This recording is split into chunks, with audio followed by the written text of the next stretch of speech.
5 seconds.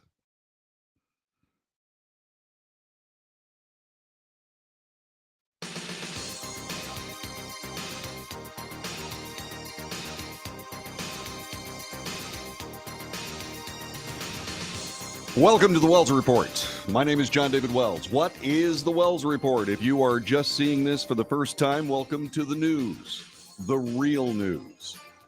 We take what we're told and we translate it into news. For what reason? So that you can make better decisions. That's what this is all about. I'm glad you're here. Thanks very much for joining us. Today's a very busy day. We are going to be covering some of the big issues of the day that are currently splattered all over the front pages of just about everything, whether it's a website or whether it's a newspaper or whatever it is that you are getting the news from. I can assure you of one thing. It's not the news. So what we do is we give you the facts. We do report the news. Make no mistake. For example, we're going to give you a little bit of today's USA Today's story about a Tulsa shooting that happened yesterday. There are some more details coming out of it. And also we'll be talking about the Uvalde school shooting. That's Uvalde, Texas, which is very close to where I was stationed during my deployment with the Texas State Guard. We'll be talking about that. We'll be spending a little bit of time talking with a stone expert on all of it. His name is Todd Nunley. He is a former DEA agent. He handles security training for churches and, oh, by the way, schools to be able to thwart exactly what has been going on in this nation. And I have some what I consider to be pretty serious commentary about this. By the way, the Wells Report is about the news. It's about the facts. The facts in the news don't often correlate or don't even cross paths at sometimes.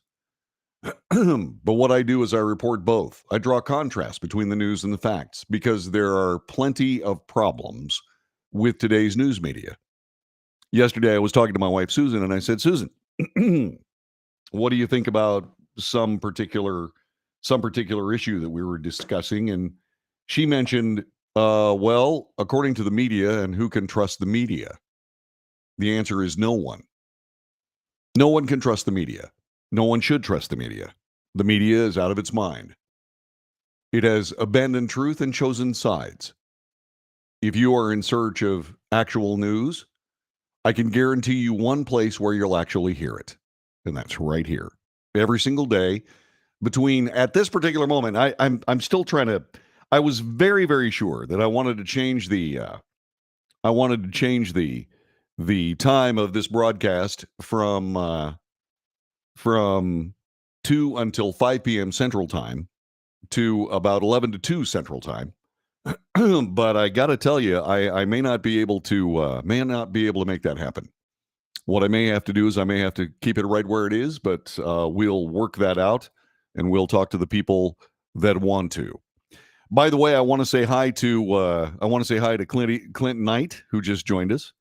Net Media Consultants. That's Jube Dankworth's company. Jube Dankworth runs Net Media Consultants. She is the long-suffering publicist of the Wells Report. And she's watching today. Jonathan Martin, my brother from the Texas State Guard, is joining us. And Kelly Lyons, who says hello from the great state of Oklahoma, she is calling us from ODOT, the Oklahoma Department of Transportation. What she does is she makes sure that everybody at ODOT is able to hear this radio broadcast. And in case you're wondering, this is the second day I've been back from deployment. So I'm still knocking some of the rust off, and hopefully this thing will get going. And Jessica Hamilton Kennedy just checks in. By the way, if you want to, you can find us on Facebook. You can find us on Twitter. You can find us on LinkedIn, and it's crazy. I'm having trouble figuring out exactly who I'm broadcasting to because I'm using a brand new system called Restream. But you'll be able to find us, and we'll be able to bring you the news, and I hope you enjoy it. Yesterday, a gunman in Tulsa, Oklahoma, at a medical center, targeting a doctor he blamed that he was blamed for pain that he was in after back surgery. decided to shoot and kill 4 people. He also shot a bunch of other people. And let's talk a little bit about how USA Today reports the story. Tulsa Police Department Chief Wendell Franklin identified the 4 people killed: Dr. Preston Phillips, Dr. Stephanie Husin, Amanda Glenn, and William Love. Franklin said the gunman, identified as Michael Lewis, recently had surgery and targeted Phillips, who had performed it. Quote, "We also have a letter on the suspect which made it clear he came in with the intent to kill Dr. Phillips and anybody else who got in his way." He blamed Dr. Phillips for ongoing pain following surgery.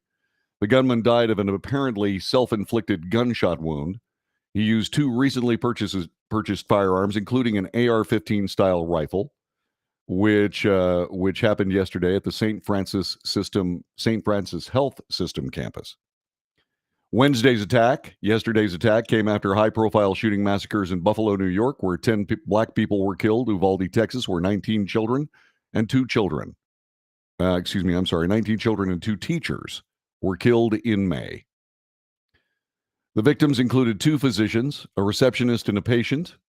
Police identified those, as we just said. The first victim officers found later died at the hospital.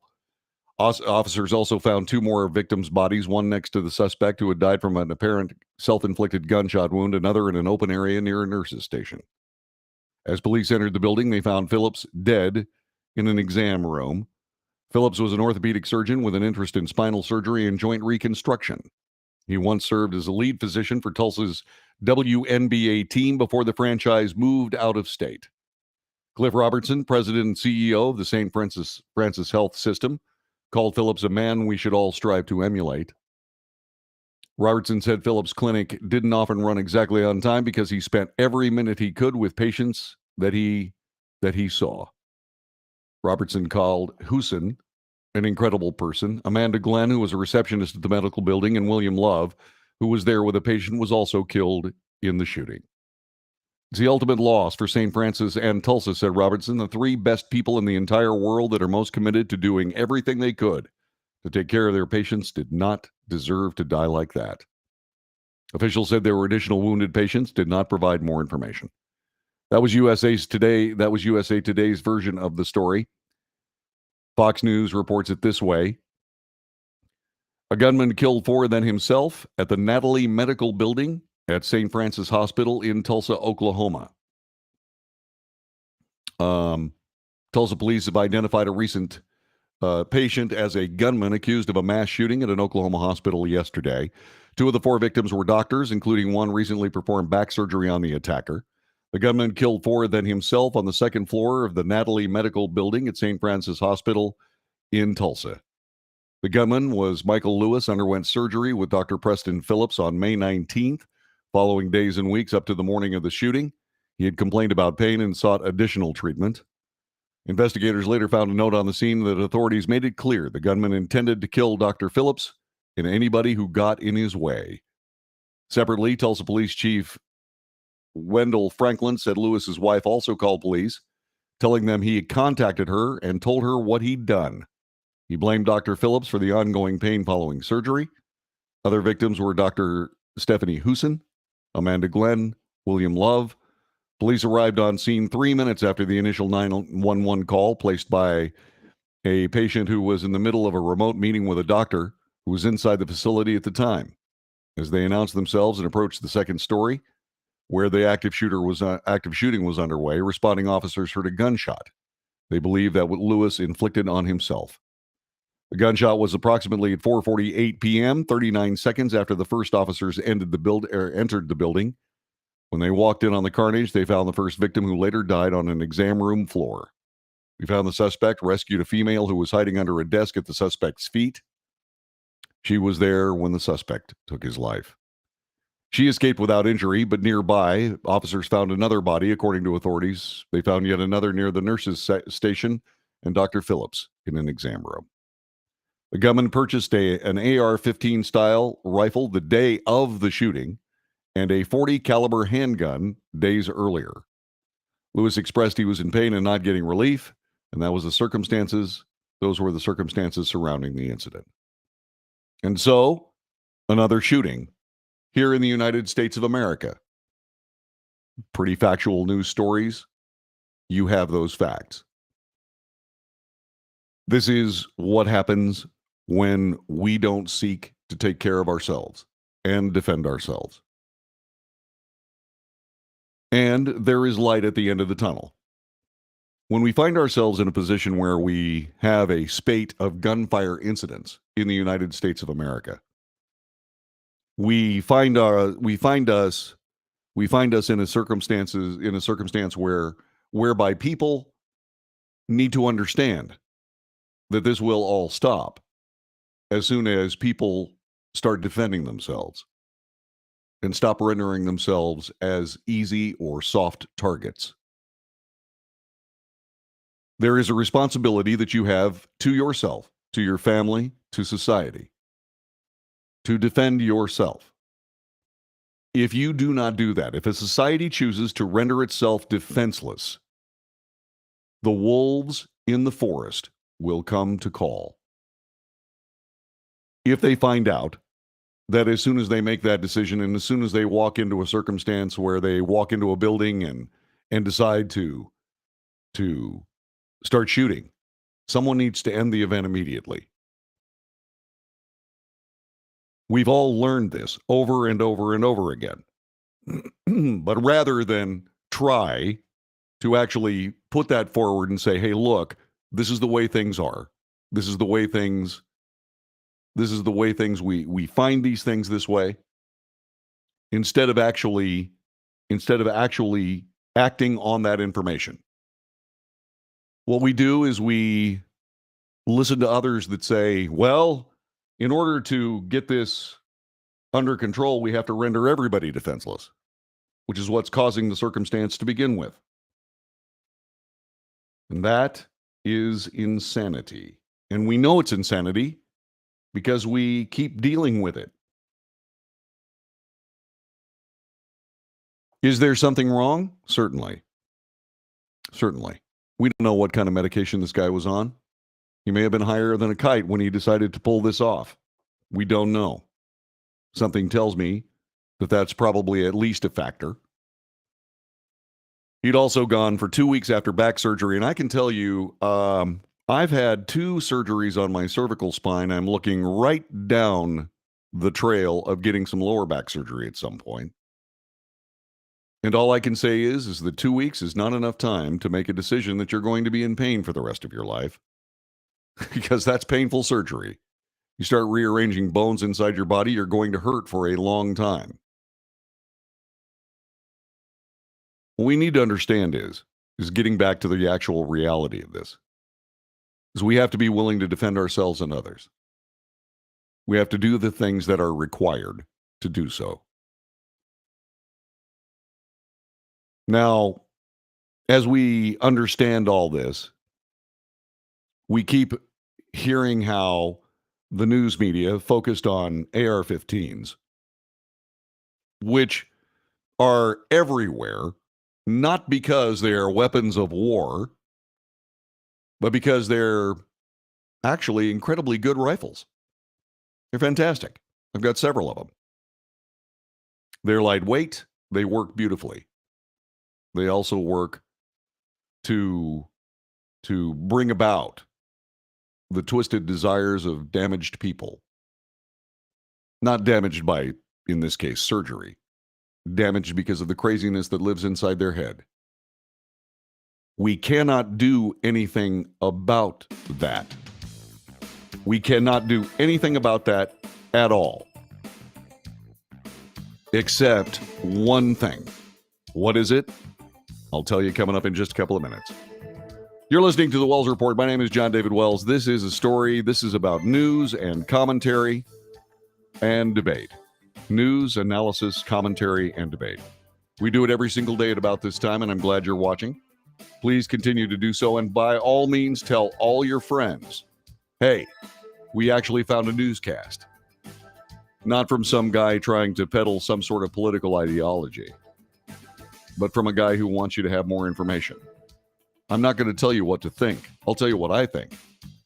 But I'm not going to tell you what to think. What I want you to do So I want you to consider the facts. And I want you to comment on them. So you're listening to the Wells Report. Back with more in a moment. Thank you. So let's see. Oh, here we go. You got people giving me garbage about how long it's taken me to come back. Jeff Emerson, they're coming for them all. Okay. Yvonne Field, hi, JD and all. Hi, Yvonne. Good to have you here. Jeff Emerson going to create a whole lot of felons if they try and ban them, foreign and domestic, whatever it says. Yes, exactly. Brian Smith says, welcome back, John David. Major James R. Manis, who lives up to the first syllable of his last name every day. A man has joined us. It's good to be back. Flem Coughley, how you doing, Flemmy? What's going on? How's it going? He's saying that I should be. Selling. What is it? Instant revenge? No, that's what is that? Those powdered fruits and vegetables. I should do that. I'm a big believer in vitamins. I take a handful of them every morning, and I have had good results. By the way, at some point, I've been in touch with the amazing and wonderful James Parker. James Parker is a guy who filled in for me while I was deployed with the Texas State Guard. And what he has done is he has come up with some countdowns that we'll be using here at some point. He's come with some countdowns, and we're looking forward to that doing it. We're looking forward to what am I saying? That doing it. No, we're looking forward to getting some things on here because this is going to be a podcast at some point. And so what we have to do is we have to sort of put these things together in a way that are podcastable. Each hour is, I'm trying to figure out how long it is. About 48 minutes, I think, of news commentary. And James Parker is great, by the way. Balance of Nature. There you go. Balance of Nature. Thank you, Flem. Balance of Nature is what we've got here. So I'm going to reach out to them and see if they want me to sell their stuff. Actually, I did once. It's expensive, but apparently it works. People swear by it. They're a little free plug for Balance of Nature.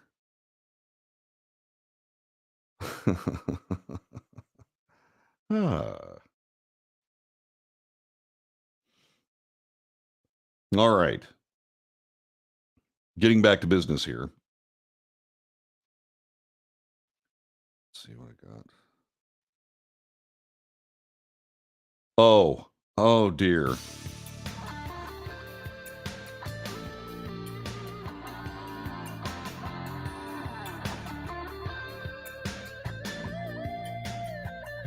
You are listening to the Wells Report, and in some cases, you're watching it as well.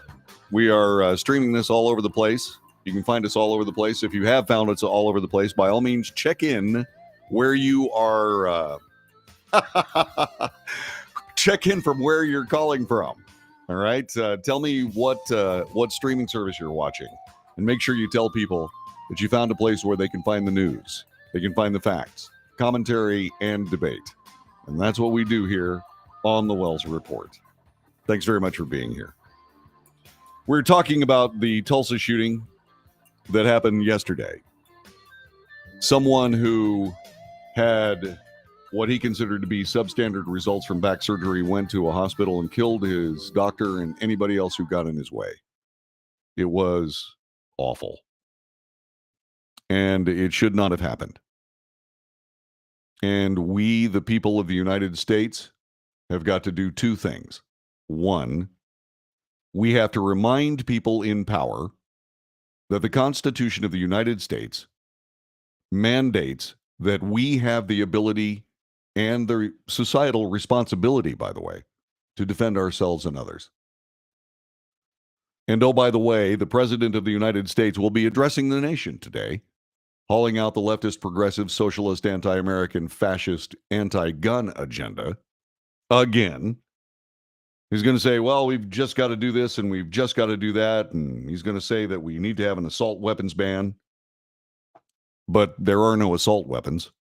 These are semi-automatic rifles. They are not assault weapons. Assault weapons fire full automatic or some form of automatic fire and semi-automatic fire. And no weapon sold legally in the United States except by certain people with certain licenses and so on have that capability. These are, for all intents and purposes, sport rifles. And what the president is going to do is just plain anti-constitutional. I don't know how he can keep talking about how we've got to do something about this and got to abridge the Second Amendment of the United States when it says that it shall not be abridged for the exact reason that we're discussing. Where are gunmen going to pull off these evil crimes? They're going to places where they're pretty sure there are no weapons. Coming up next hour, the next edition of the Wells Report podcast, what you're going to do is you're going to be able to listen to a guy who has done this for a living. He is Todd Nunley, a former ATF agent. And what he's going to do is he's going to explain how he and others around the country put themselves in a position where they started training people in churches how to defend themselves. Guess what stopped happening? Church shootings stopped happening. And it started right here in Texas. There was a guy who walked into a church right around this area with a shotgun, pulled it out of a trench coat, racked it, fired 2 shots. The next thing that happened was a bullet went through his head.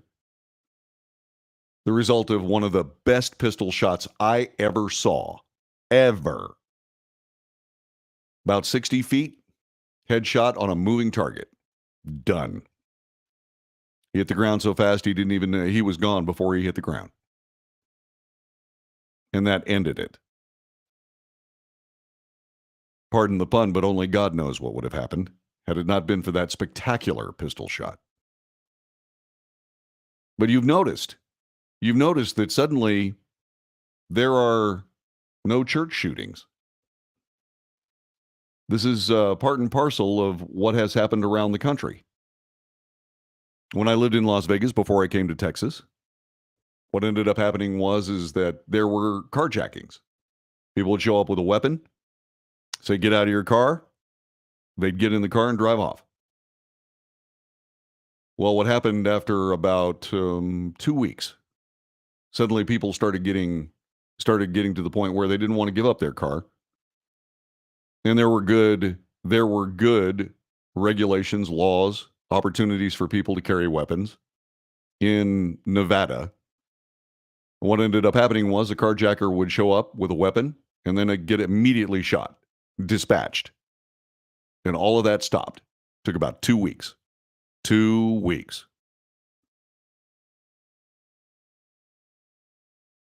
Jessica Hamilton Kennedy says, when will the anti-gun people realize and admit that criminals don't follow the law? That's right. One of the greatest questions about all of this anti-gun legislation that the president's going to propose again tonight is that if firearms laws worked, why don't they work? They don't.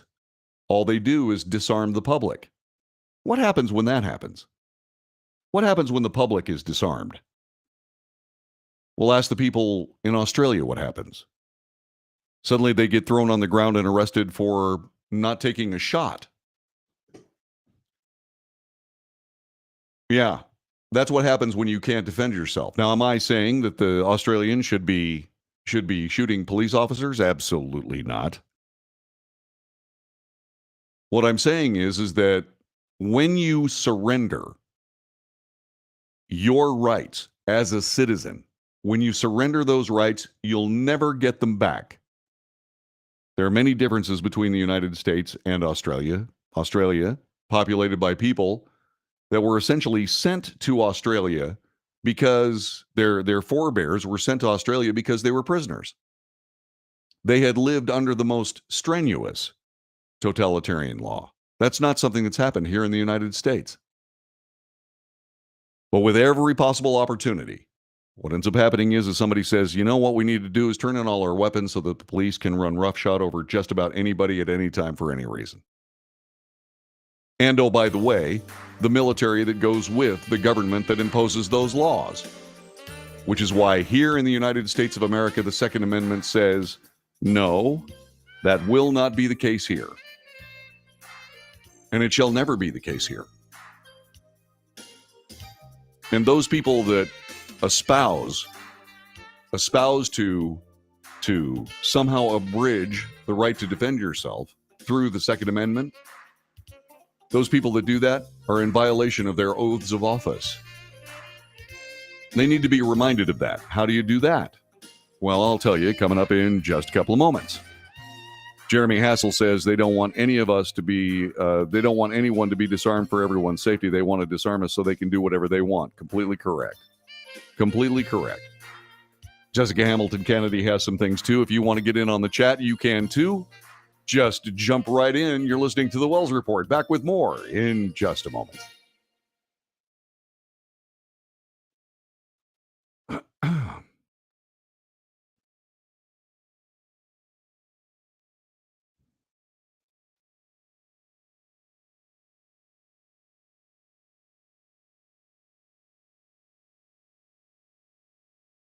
Hmm.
Cleo Marchese, how are you?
You are listening to the Wells Report. My name is John David Wells. Thanks very much for being a part of our broadcast.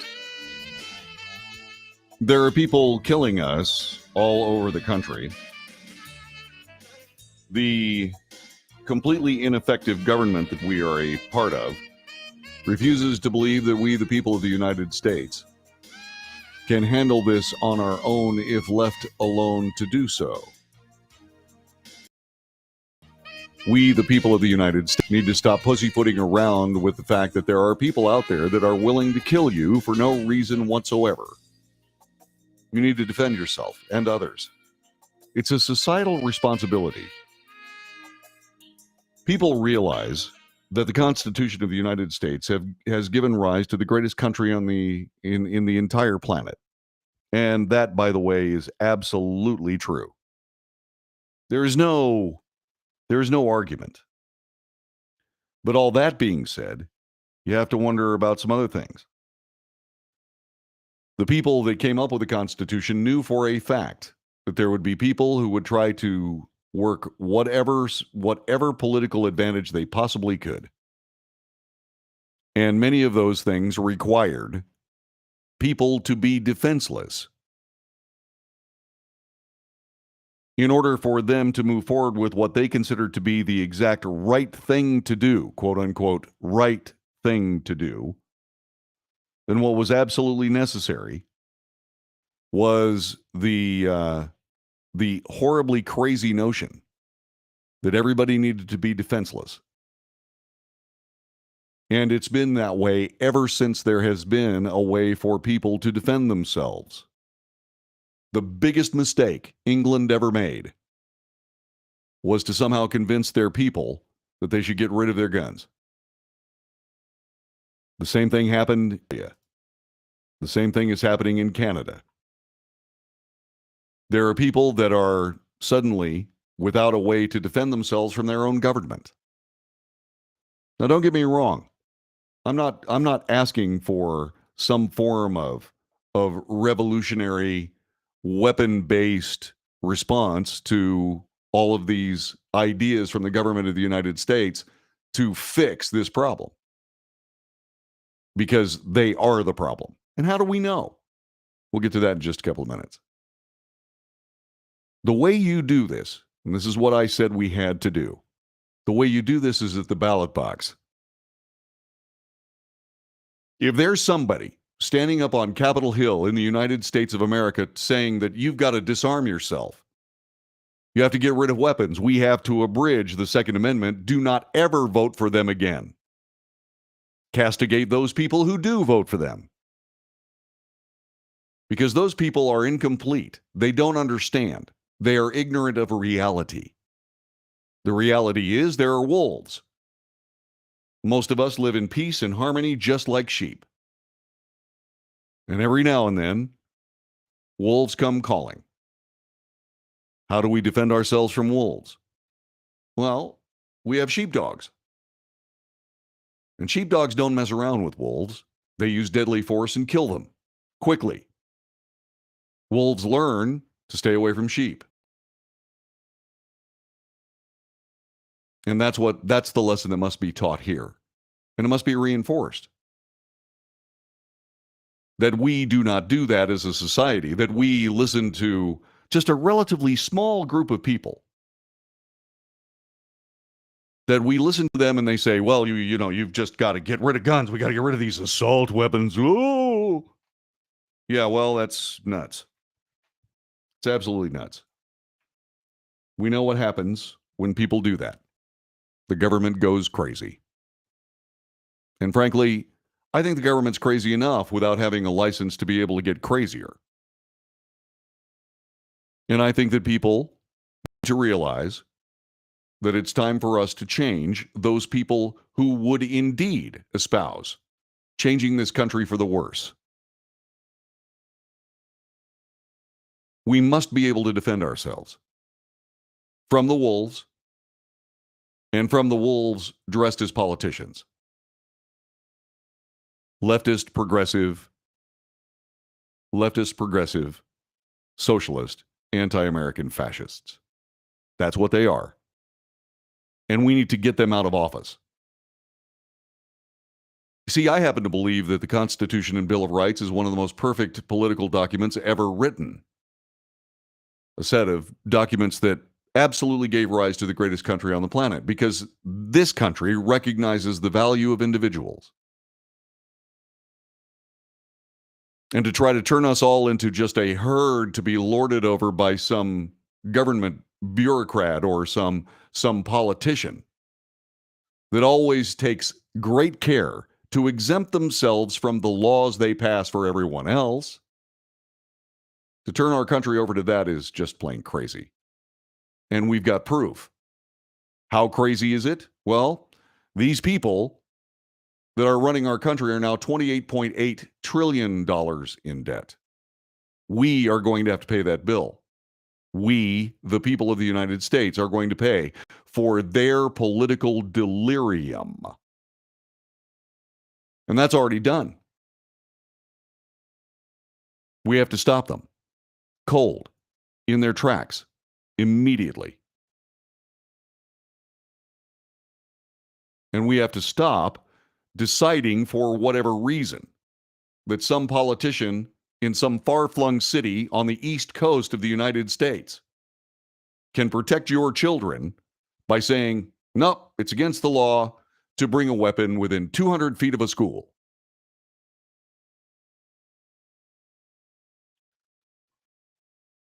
It happened in Uvalde. 19 students, 2 teachers, gone. And why is that? It's because our schools are unsafe. Our schools are unsafe. So why don't we do something about it? Why don't we harden our schools from this circumstance? Why? Why don't we do that? I'll tell you why. Because at least half of the government of the United States wants these attacks to happen so that they can exploit them for political use. The funerals aren't even finished yet. And the President of the United States is going to tread on the bodies of those children and those teachers and talk about a leftist gun control agenda that is dead on arrival in just about every possible legislative body anywhere. He's going to do that tonight. Are you going to watch it? Probably not. Why should you? Unless, of course, you just enjoy somebody trying to destroy America, because that's what he's doing. You see, the Constitution is very, very straightforward. That's why it's called a Constitution. It's inviolable. You cannot espouse some abridgment of the Second Amendment of the United States Constitution and still live up to your oath of office. Those cancel each other out. What you have to do if you are in leadership in the United States is you have to realize that this is the cake. You do not get to change the recipe willy-nilly into turning it into something else. This is the nation. The Second Amendment is part of the United States of America. That's the default setting. That default setting, inviolable, unabridgeable, unalienable, is where you need to start doing your thinking. So, what thinking needs to happen? Very simple. What needs to happen is very, very simple. We need to make sure that nobody gets into a school with guns. That's all. That's it. Got to make sure that nobody can get in the school with guns. Except, of course, the teachers who are carrying them, if they choose to. Those teachers need to be trained. They need to be good at it. They need to have continuing training. And they need to be waiting for the wolf that comes through the door. In this Uvalde shooting right now, what we're seeing is people attacking the police chief of the school district police. And that is just another bit of pointless finger pointing for no reason whatsoever. Yet it's happening. People are saying, well, they delayed this and they didn't do that and so on and so on. It should have never been possible for a gunman to get into the school to begin with. And as soon as somebody dressed in black shows up at a school with an AR-15, somebody needs to start shooting at him. Why didn't that happen? People should not be able to get into schools with weapons. But they do. We even knew this guy was coming. We even knew that he was going to shoot up a school. Hell, he was being followed by the police. He was being followed by the police. He had a car accident. What? Somehow manages to get in the school anyway. Really? How did all that come down? Now, don't get me wrong. I am not finger pointing. When somebody decides to completely lose their mind and go out and kill a bunch of children, when somebody decides to do that, what happens after that? All becomes chaotic, finger pointing, pointless garbage after the point where the guy got into the school. Anything after that, forget it. You second guess, you can stand there in righteous wrath all you want to. But that guy should have never been able to get into the school. Ever.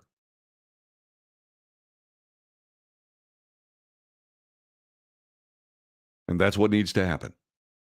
Why don't we do that? And I know this may sound cynical, but it's gone on for too many years. Columbine was 40 years ago, or thereabouts. There are people in our government that would rather have the opportunity to stand in front of the American people and weep and talk about how stupid it is that people have guns in the United States, thereby violating the Constitution. They want to be able to have that opportunity, so they don't fix it.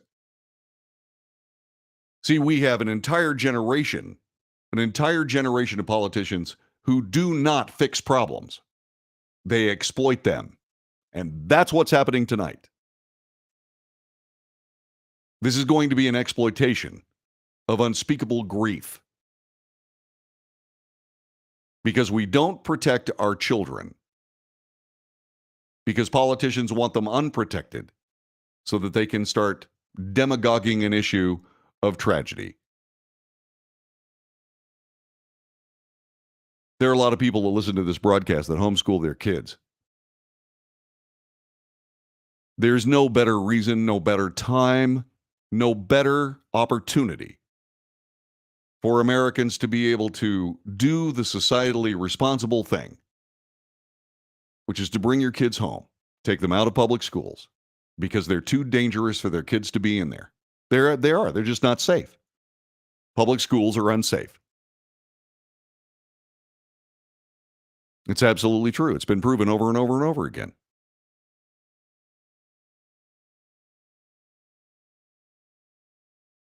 What do we need to see? Where do we need to go? Here's what we need to see. We need to see the school in your neighborhood hardened against criminals with handguns and assault rifles, if you want to call them that, AR-15s. Firearms. There should be no way to enter a school with a firearm. There are metal detectors. They are in schools around the country already. Why aren't they present at every entrance and exit? Why not?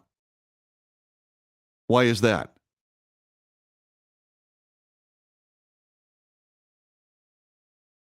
Now, there is something to be said for people saying, how come the police just stood around for 45 minutes?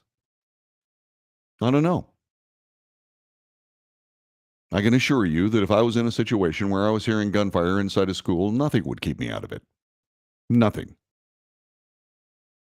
I might pay for that with my life, but I really wouldn't care at that moment.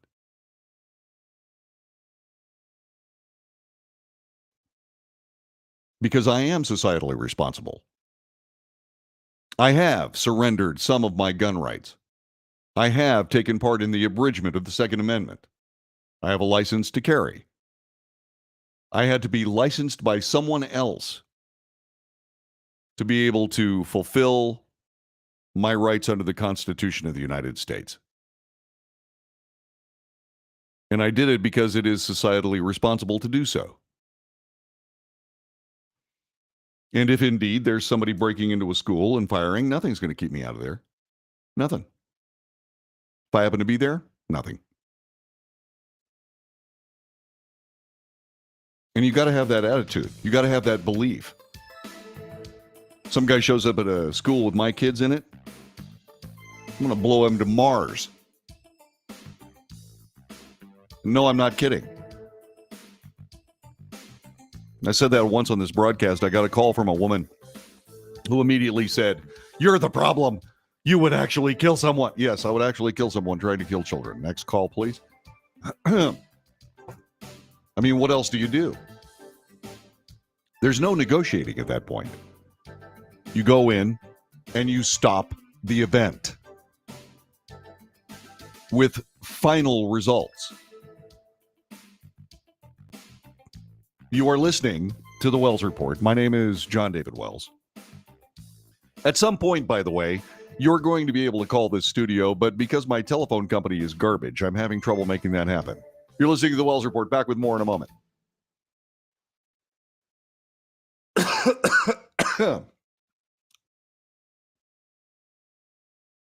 Okay, it was 20. It was over 20 years ago. Thank you.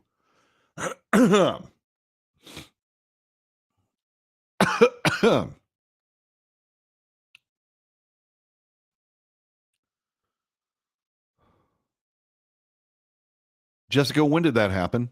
Let me check this out. No, that's not what I want to do. Hide. No. Okay, good. No. Okay.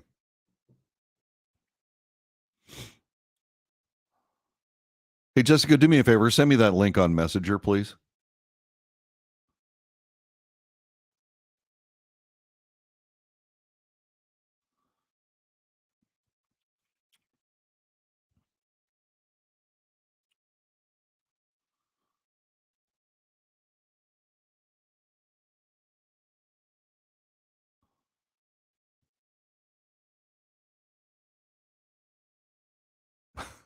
Thank you, Cleo. That's very nice of you to say. Michelle Larrabee's back. Hello.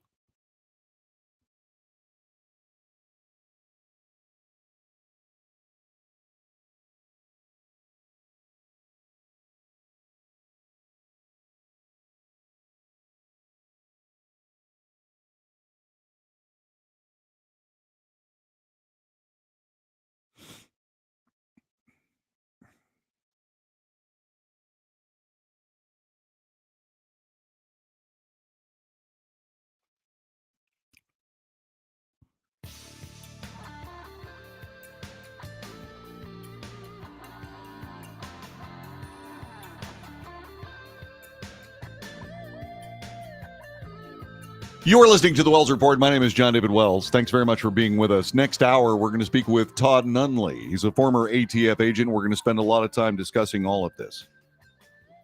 We are.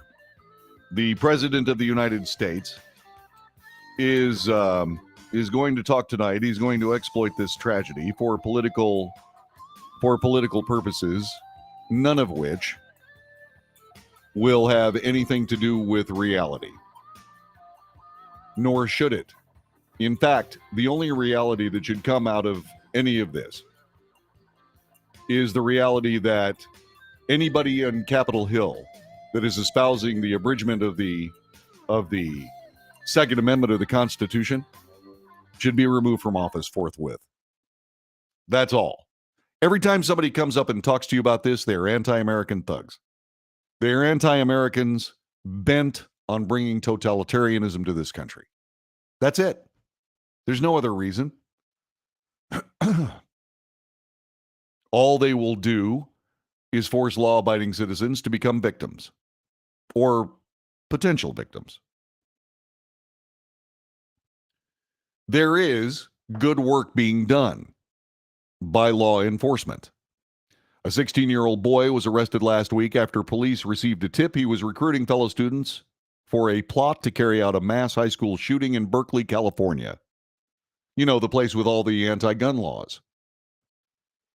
This, by the way, reported by USA Today. The Berkeley Police Department said in a statement the tip came May 21st. There was an alleged plan in the works to target Berkeley High School via a shooting and potentially with a bomb. That prompted police to obtain a search warrant for the teen's home. Authorities acted swiftly. Parts of explosives and assault rifles were found in the boy's home. Several knives, electronic weapon devices were also discovered on the scene. The teen, who was unnamed because he's a juvenile, turned himself in, was assessed by mental health response teams. On his arrest on suspicion of possessing destructive materials and threatening to commit a crime that could cause bodily harm. Berkeley Unified School District Superintendent Brett Stevens thanked those who came forward in a letter to the school community. Quote, speaking up in this instance allowed for the police to intervene in advance of any harm occurring. The teen's arrest came a week after a grade school shooting in Uvalde, Texas, that saw 19 children killed by a teen gunman. Less than 3 weeks ago, 10 people were killed in a racially motivated shooting in Buffalo, New York. By the way, it also comes a little after a month after California's Berkeley University campus was temporarily shut down from a credible campus-wide threat. There is good work being done. And who's doing it? We, the people, are doing it. Societal responsibility is something that we are doing our dead level best to try to get rid of in the United States. This is the result. Not being responsible, not being willing to stand up for the society of the United States, to not stand for the very standards, to not actually be stewards of the very standards that make it possible for us to defend ourselves and our loved ones and other people's loved ones. Those people trying to circumvent all that. They are societally nuts. They are certainly not, they should not be in leadership positions in the United States of America. It just shouldn't happen. And that it does should be a disqualifier for further public service. Forever. There was somebody that said something very, very good here a moment ago. We're trying to figure out on this Uvalde shooting how an 18-year-old with no job had a brand new F-250 pickup truck and the money to buy 2 assault rifles. That's a great question. Where did that come from? Are we in a position where we're actually asking those questions? But it all comes down to safe schools. The schools aren't safe. The schools are not safe. The President of the United States is going to come up with an agenda that's currently called the Protecting Our Children's Act. Our Children Act. That is not protecting our children. That is rendering them defenseless. And rendering anybody who would defend them defenseless. It is indeed rank insanity. And we had better stop it, or it will become the law of the land at some point. And this whole thing just disappears when you think about how the government that would foist being defenseless on all of us had no problem whatsoever defending themselves with razor wire and 26,000 troops. They had real weapons of war. They had M16s. Who were they pointed at? Well, us. That's right. They were pointed at us. They were protecting themselves from us. Yeah, that's what we call. By the way, they were protecting themselves from unarmed people. All the people that took part in the January 6th mass, they were unarmed. Every single one of them. You're listening to the Wells Report. Coming up in just a couple of seconds, former ATF agent and security expert Todd Nunley will be joining us and telling us what he thinks as we continue on the Wells Report. Thanks very much for joining us. I have to make a phone call. I've got to make a phone call.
Hi, I'm back.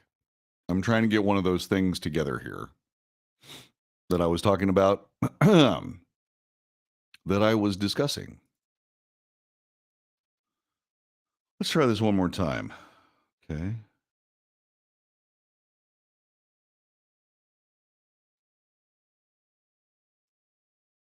That didn't work. Okay. Cancel. All right. Let's see. Video clips. Okay. Desktop.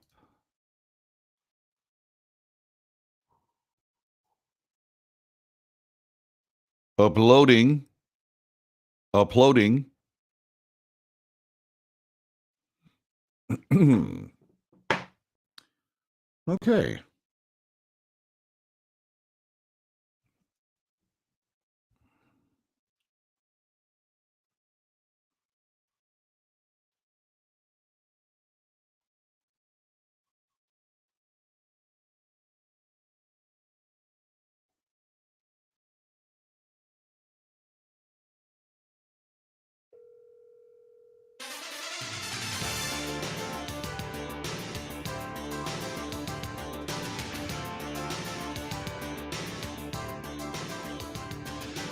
You are listening to the Wells Report. My name is John David Wells. Welcome to the broadcast today, the second day of June, year of our Lord 2022. For those people that are new to this broadcast, this is the second day that I have been on the air following my deployment to the Texas-Mexico border. I am a member of the Texas State Guard and the Texas Military Department. I've been standing with my brothers and sisters in the Texas National Guard, and I have been serving the state and nation to get some control over the border between Mexico and the United States on the south part of Texas. Now, please understand, nothing that I say has anything to do with the Texas State Guard or the Texas Military Department. When I discuss this particular deployment that I have, I'm telling you what I think. I'm telling you what I believe, and so on. And we talked about that yesterday. If you haven't seen it, make sure you go get the podcast because it's out there and you can hear what happened. But what we do here on this broadcast is we talk about reality.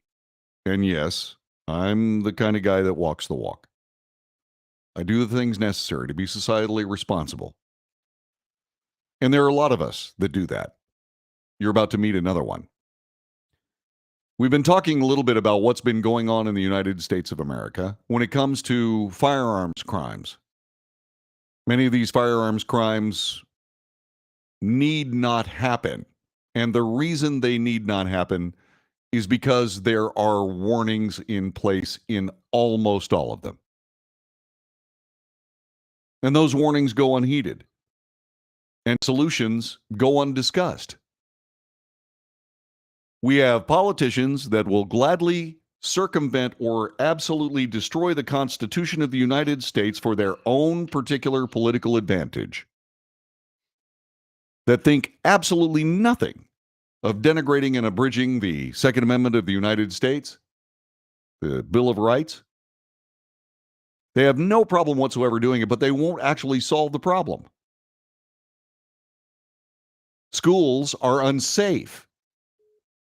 How many more of these things are we going to have to deal with before we decide that our schools are unsafe? We need to make our schools safe. So by all means, let's quit playing around with these people that would rather have the issue than the solution, and let's find people that want to go to Washington, D.C. to solve problems. Societal responsibility, oh, by the way, begins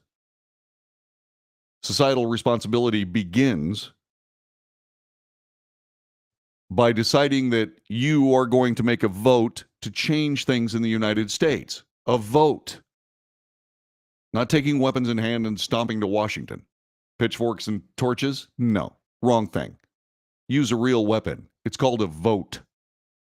Societal responsibility requires that you actually do some thinking before you throw a vote to somebody who wants to circumvent the Constitution of the United States. That should be an automatic disqualifier.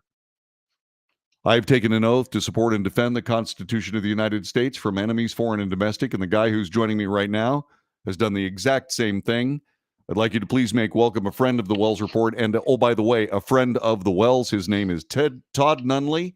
Todd Nunley is a former ATF agent, the Bureau of Alcohol, Tobacco, and Firearms, and he is a great human being, and I am lucky to have him as one of my friends. Todd, welcome back to the Wells Report. It's good to have you here.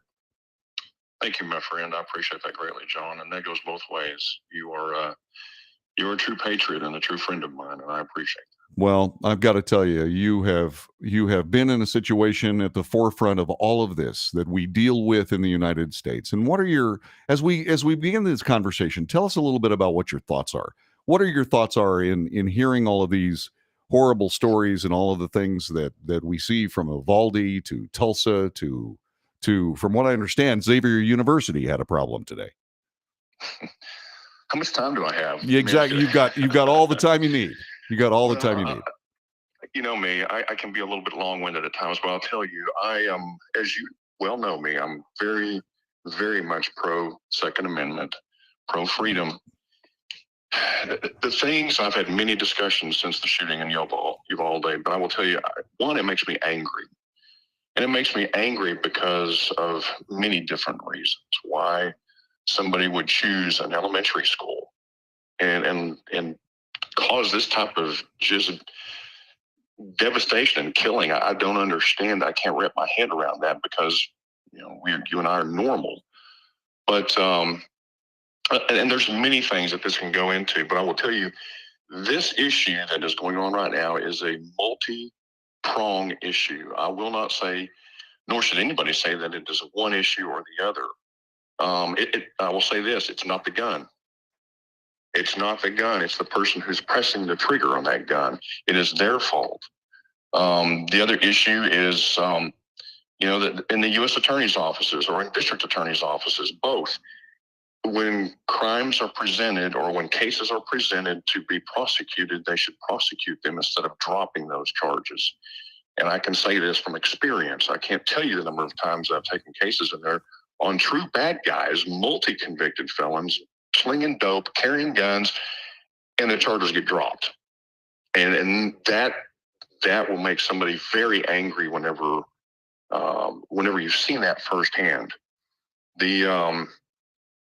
Golly, I mean, to go down the whole laundry list, starting from the top, let's start with the breakdown of the family unit. There's problem number one. The other issue is identifying issues with the kids themselves in the schools. Are they withdrawn? Why are they withdrawn? Teachers have got to learn how to build rapport with those kids too. Training the school staff members, knowing what they should and should not do. And that's something that our company, and I've trained many schools throughout the country, teachers and staff members, what to do and how to respond to an incident just like this. Then we can go into the whole aspect of, let's say, the government. The government, instead of sending money overseas, and this is my personal opinion, instead of sending money overseas to all these other countries over here, and if they say that children are our greatest treasure, well, then act like it. Well, $40 billion. Yeah, well, $40 billion would make a lot of schools safe in the United States. Yes, sir, it would. And my understanding, and I understand where you're pointing to in that, I'd heard is it was actually more than that. Well, I'm sure it is 53 or 54 billion. Yeah, I'm sure of it. But the thing about it is once again, we're going to have the president of the United States trying to abridge the Constitution of the United States tonight in full view of the public, willing to set aside the Bill of Rights or a significant portion thereof, and is willing to do all that at the same time sending American taxpayer money and not solving the problem. He's not going to solve the problem by making this. It should be impossible for someone who is unlicensed or someone who is not supposed to be there with a weapon to be able to get into a school with a weapon. Yes. Well, and I will say and add to that, some of the assessments on the schools that we've done, there are certain points that should be and have been recommended. Now, it's up to the school district to come up with the funding for that. If they want to take this money instead of, again, sending it overseas, why don't they reallocate that or reapportion that funding, or at least a portion of it back to the schools? Again, treat your kids like they are a treasure, like you say they are. Well, they most certainly are. Yes. Yeah, they most certainly are. And we owe it to families, and we owe it to the children themselves to protect them, because obviously, until we do that, this is going to continue. And I can't help but think, as cynical as this may sound, I can't help but think that it seems to me that the people who could make really good, really positive decisions and actually take a proactive step instead of just trying to destroy the nation, if they would actually try to walk the walk instead of just talking about protecting kids, actually doing it, that we would have a much better country. This would stop. I agreed completely, my friend. And that is, people are very quick to point fingers at others instead of taking a step back and looking at the issue and then coming up with a solution. Instead of blaming people, then what's your solution to fix it? Yeah, the solution is, and that's not to make everybody else defenseless before the wolves. That is not the answer. That's not a solution. No, it is not. That is not the solution. And with the and speaking of law enforcement and the protection, You know, wow, I could sit here and talk for hours on this issue, but I will say that part of the other issues, you have an issue within law enforcement at all levels with the hiring and the promotional process. Yeah. Well, again, that's another topic for another day. Yeah, we'll discuss that then. But what I want to find out here is your company. First of all, what's the name of your company? Viking Consultant Group. Viking Consultant Group. How do people get in touch with you if they want to know about securing their church, securing their school? How do they find you? They can find us on the web, vikingconsultantgroup.com. We have a website. And, so I will say this, since the Uvalde shooting, we've gotten several calls and emails regarding training for their, for different entities and organizations. I'll just put it that way. But that is our website, and we're available to come help you guys, and I'll help whoever needs that help, because, we do this, and people that do this or train others should do this for a purpose, and that's to help others. And if it saves one person's life, then it was worth it. It most certainly does. Now, when someone contacts you and they say, okay, we need to harden the school so that no one who does not have who is in possession of an unauthorized weapon or does not have credentials to carry a weapon into a school, we've got to make it impossible for them to do so. Without getting into any details, that can be done, correct? I mean, this is something that can happen, correct? It is something that can be done. But one thing to take into consideration too with this is that in all things, it requires funding.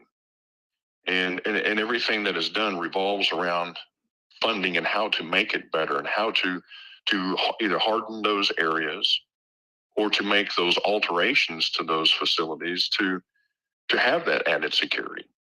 So that is something, again, we provide the recommendations, and it's at that point, it's up to them to take that ball and then run with it. Well, yeah, I understand that. And the thing is that once we decide to actually solve the problem by making it impossible for gunmen to get into schools, I think that would happen relatively quickly. But we've got the wrong people in charge of the issue.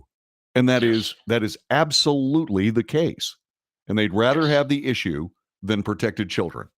Absolutely. And then it goes back to, a good old boy system or politics, as what you've said. And that's in all levels. I don't care what organization or entity it is. You have a certain level of politics in all organizations, which kind of muddy the waters a little bit, because they may want somebody else to do this, or they don't have the best person to provide that training or this assessment or this program or whatever.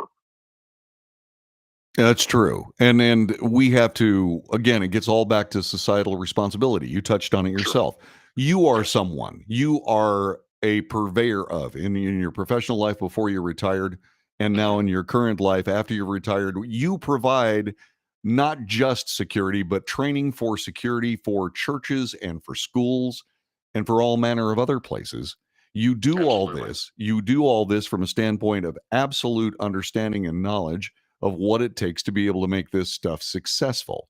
And rather than, and once again, I have had enough of politicians saying, hey, we got this issue and we have to render everybody defenseless. I am absolutely amazed at why people continue to elect these people and keep sending them back to Washington. Todd Nunley is our guest. Oh, wow. He is the man who runs Viking Consultant Group. VikingConsultingGroup.com can untangle this mess for you in your church, in your school, etc. But let me tell you something. And Todd brings this up, we can teach people how to do this, but if they don't do it, maybe they're one of these people that would rather have unprotected kids for a political standpoint instead of protected kids, because they actually care about them. And that needs to be put on the table. That's why I did it. You're listening to the Wells Report. More with Todd Nunley next on the Wells Report. All right. Thank you, brother. I want to, when we first got together, you were talking about, we were talking about security for churches. I've noticed there haven't been a lot of church shootings lately. There hasn't, but I will say that this one there, matter of fact, I was contacted, what is today, Thursday? I guess it was Tuesday. There's a church over here. Now, remember, we're still public, okay? So just in case you're okay. Yeah. Yeah, there's another church over here that has reached out to me. And they actually have not only the church, but they also have a school facility as well. So I'm in the process of working with those guys as well. So I mean, we have fielded emails and phone calls and text messages, and it's like, okay. But this is what typically happens, because after a situation like a Uvalde, that's when people they get all spun up. And then they start reaching out for training. But then the problem with that is then after time goes by, people become lax. Yeah, that's what I want to touch on that too. I want to do. Yeah, I want to touch on I want to touch on, these are perishable skills. You can't just go in and fix it once. Oh, absolutely, they're perishable. And not only with the firearms and the response, but that also goes for the medical response too, and how to deal with a gunshot wound. Yeah, indeed. And we'll talk about that as well. Okay. Yeah, okay. we'll get all that done. Okay. Absolutely awesome. Yeah, my friend. How's everything else? How's remember we're public? How are the kids? Good. As a matter of fact, we just spent some time with our granddaughters and had a great time. Spoiled them, got them all jacked up on sugar, and gave them back to mom and dad. Which was awesome. That's so very disturbing. Yeah, well, you know what? As a grandpa or as a pawpaw now, I can do that. So. Yes, you can. And moreover, you should. Yes. Oh, yes. Very true. Oh, Very so true. funny. How are you doing? Oh, everything's fine. I have been down at the border for the last 8 months. I wondered about that. And yeah. Did I see correctly? You went through OCS, correctly? No, not OCS. No. But okay. I'm now a first sergeant in my home unit. Okay. And awesome. about ready to pin on E8 and a diamond.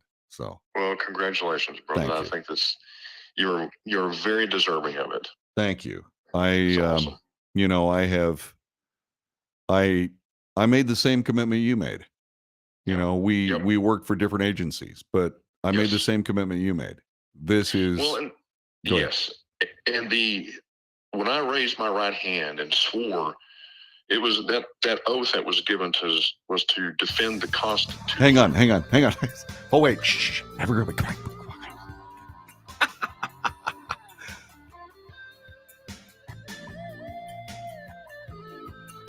You are listening to the Wells Report. My name is John David Wells. His name is Todd Hunley. He is a former Todd Nunley. I don't know why I keep calling you Hunley. I know your name, Todd.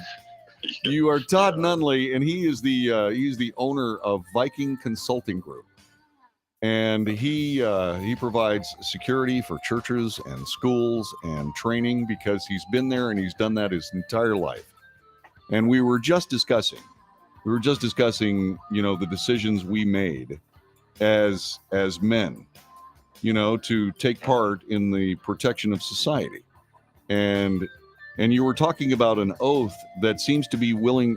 There are people that speak it, that go to Washington, D.C. as supposed servants of the public, that speak this oath, the same one you and I took, to protect the Constitution of the United States from enemies, foreign and domestic. Yes. And what were your thoughts on that? What were you going to say?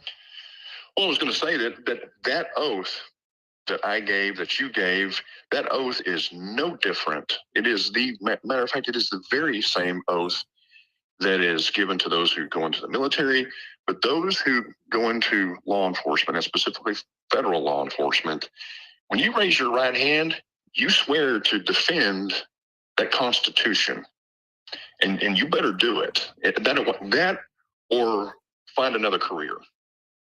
And that's doable. Period. Yeah, there are a lot of things to do in this nation, especially if you hate it.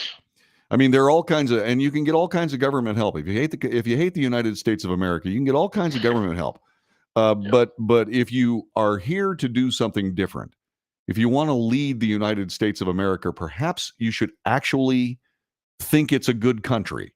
Maybe that's what you should be thinking, as opposed to, I hate this country, so I'm going to do my absolute level best to change it into something that more resembles my delusions of grandeur.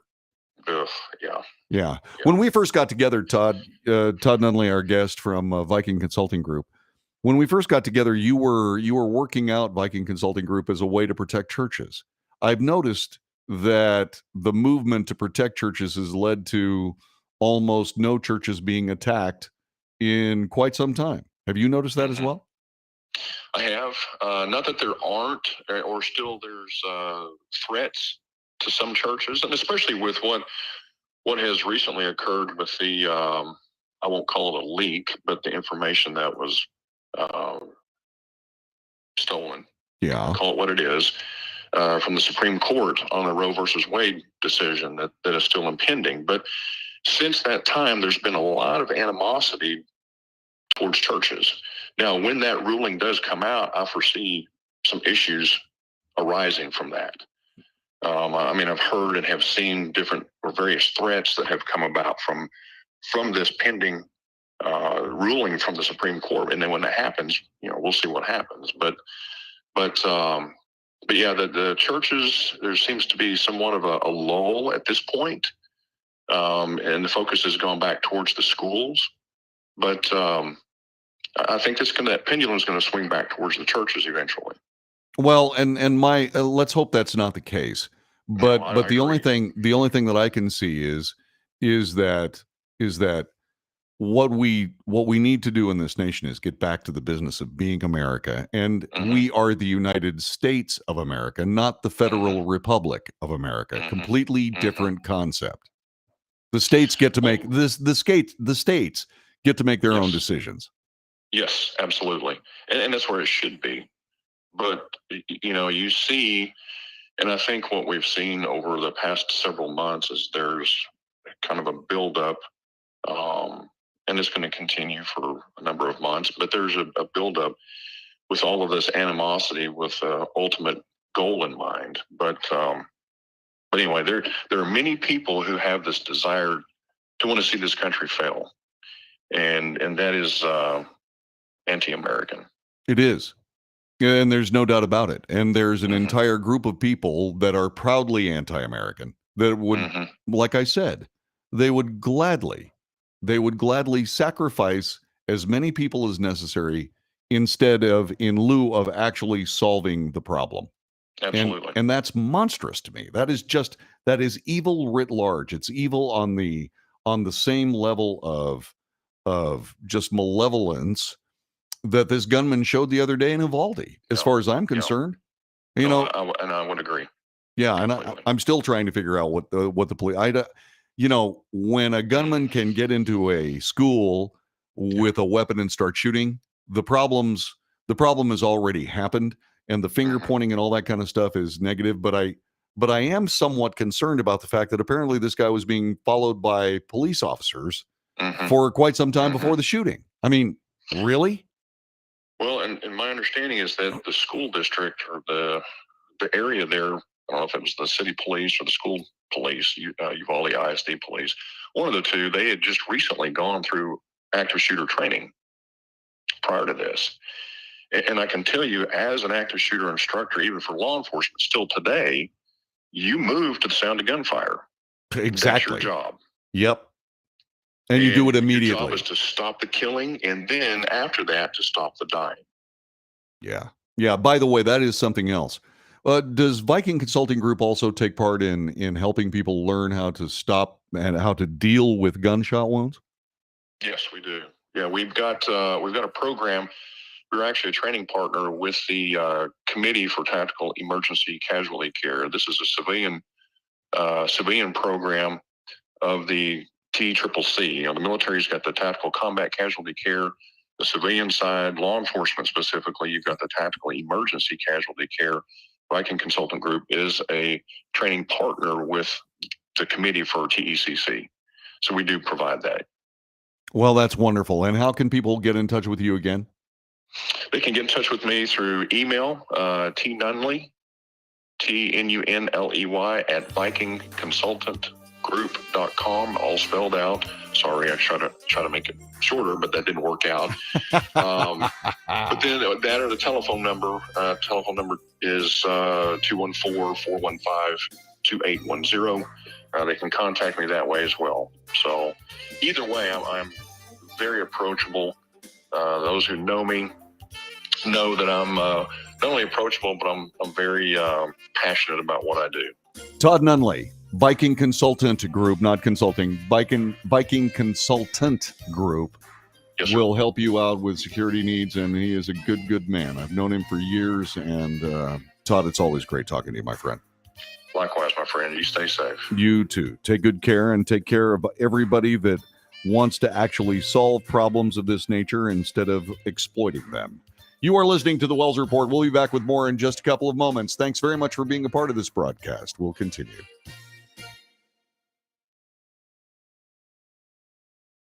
Nice job, Todd, like always. I appreciate you, John David. You are you're a good man and a good friend, and I appreciate that. Well, thank you. But we do this because we have this passion to help people, and that is the point. We want to help people do the right thing and to help others. Yeah, I agree. I agree completely. And all I can say is that it's high time for more people to make this commitment. And I'm very much hoping at some point to be able to do more. Well, I have, and I'm. Well, I know you have. I want other people to do it too. Yeah, no, I agree. I agree completely. God bless you, my brother, and I will talk to you later, okay? Always a pleasure. Okay, man. Take good care, and I'll be back in touch. Okay. Bye-bye. Okay, let me catch up with some of this. Let's see.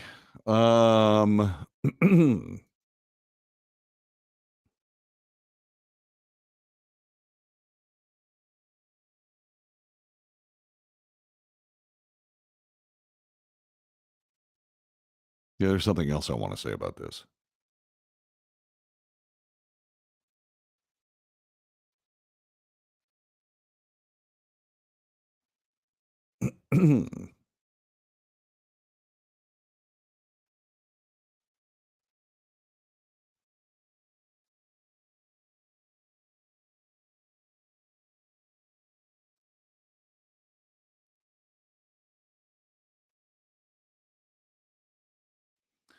Valdior, are you still with us?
I should be on YouTube.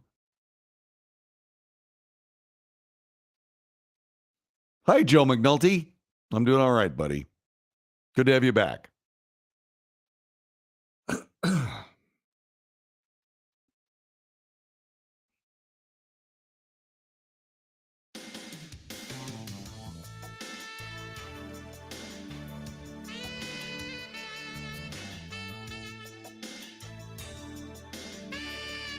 You are listening to the Wells Report. My name is John David Wells.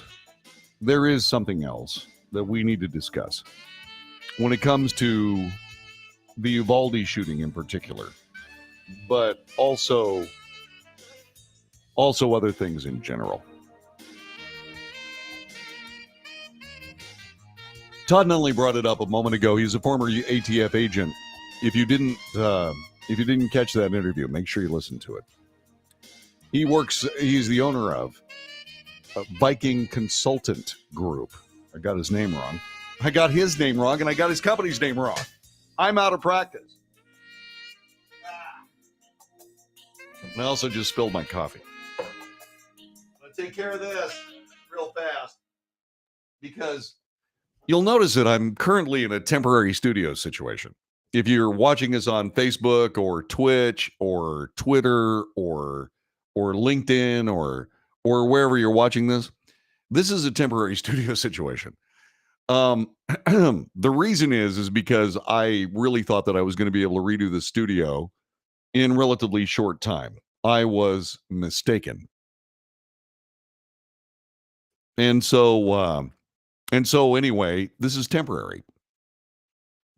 And one of the processes of being able to set up this temporary studio involved shampooing my carpet. And you know why I shampooed my carpet? Because I spilled coffee on it. Yeah. That's, by the way, I have a tendency to spill coffee, which is why I use a sippy cup, in case you're wondering. Anyway, so as soon as I'm going to be doing that side of the studio ultimately, and then I'm going to change everything around again, and then do this side of the studio, and that'll be so make sure you check back. It's like this old studio with John David Wells. Maybe it'll be a PBS special until they actually listen to the broadcast, in which case, we got to do something about that. Let's talk a little bit about something else that society needs to take care of. It is time for us to get rid of people, who see fit to change the Constitution of the United States to salute or to bring about a political set of circumstances. People who would abridge the Second Amendment of the Constitution of the United States should be removed from office. It should be an impeachable offense. I'm pretty sure it is, actually. One of the framers of the Constitution of the United States put forward the idea that if someone was willing to stand up and say that people should not be able to defend themselves from a tyrannical government, is actually committing treason. I agree with that notion. But then again, I agree with a lot of the framers' constitutional ideas. But here we are in a society that is being run by people who hate it.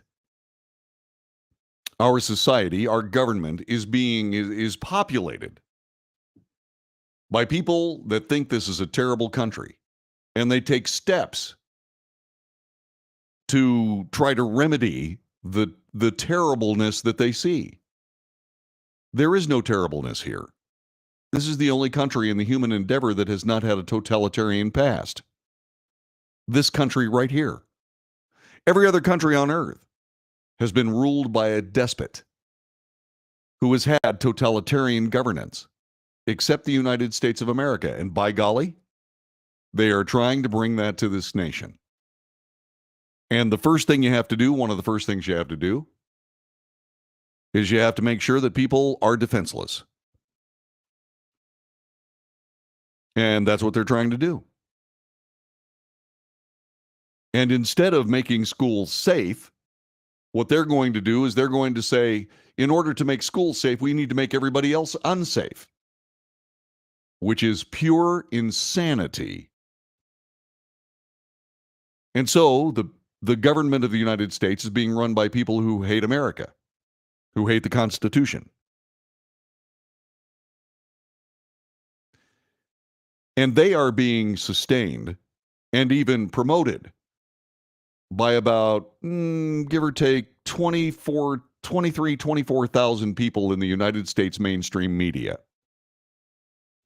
And they all get together and talk about how terrible the country is and how they have whatever anointment is necessary to be able to change it for something better, which is essentially changing it into something political. No, no, I'm sorry. You're not going to be able to get away with that one.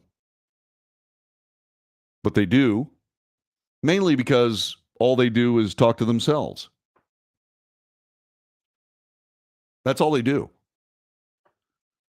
But everybody thinks that that's actually the way things are.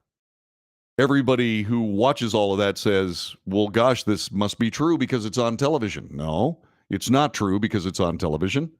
I can assure you it's not true. This is what I do for a living. I go through all of this stuff and I watch the machinations in place, and they are machinations. And I do see the media absolutely exploiting all of this for the sake of their agenda. Big ratings, doing everything they can to be able to get as many people watching as possible. And so that's why the Uvalde story has a different take and a different facet for days and days and days and days. And every story like this gives you an opportunity to go back and report on other incidents like this. All due to the fact that the people running the show don't want to solve the problem. They want the political issue. Shame on them. That's just plain evil. So that's the governance side. That's the media side. What else is going on? Well, it gets back to the media, but a different part of the media. And that has to do with the never-ending attack on our children. And that's being done by people who have come up with these cockamamie school curriculums. These ridiculous notions that really we don't need to teach actual basic fact. What we need to teach is how to make a better political useful idiot, a more useful political idiot. And so they started kindergarten, which is why we're trying to convince some kids that they're not actually boys, but they're actually girls. And some girls that they're not actually girls, they're actually boys. And that bullying is absolutely terrible and will not be tolerated under any circumstances unless, of course, the bullying is taking place against someone who is clearly not gender challenged and clearly not gay or member of the LGBTQ community. It's very straightforward. If you have a relatively straightforward kid who lives in a non-LGBTQ RSTUVWXYZ fashion, they can get bullied all day. Happens all the time. Happened to my most recent son, Colton Joseph. Till we solved it. I've told that story. If you want to know what happened, go ahead and contact anybody on this. Go ahead and contact anybody on the chat room that's currently watching the Wells Report. It's a good story. But what we also have to deal with, aside from people attacking our children with their political ideology and trying to reprogram them into someone who will essentially take the country down, we also have to make sure these people that I'm talking about, not me, we also have to make sure that we do something about this, and I'm saying this sarcastically, this ridiculous notion that someone can think for themselves and do the right thing based on a real family upbringing. You know, the nuclear family, father, mother, sister, brother, You know, that kind of thing. We have to do something to stop that. And how does that happen? Well, in the case of a father of 4 sons, 4, what I see is uniform hatred for anything male. I've talked about this on this broadcast for years. From just about anything. On commercials, men are stupid. Men can't figure it out. Men are dumb. Men are idiotic. The concept of something called toxic masculinity and the eradication thereof is actually real. Toxic masculinity? Masculinity being toxic. And that's focused on little boys who, granted, are challenging because they're bred to be challenging. It's not toxic masculinity, it's masculinity. We go out and do the things that are necessary. Indeed, this freedom that we share in the United States, as George Orwell so brilliantly put it, we rest easy in our beds at night because of the work that rough men do in the dark. Men.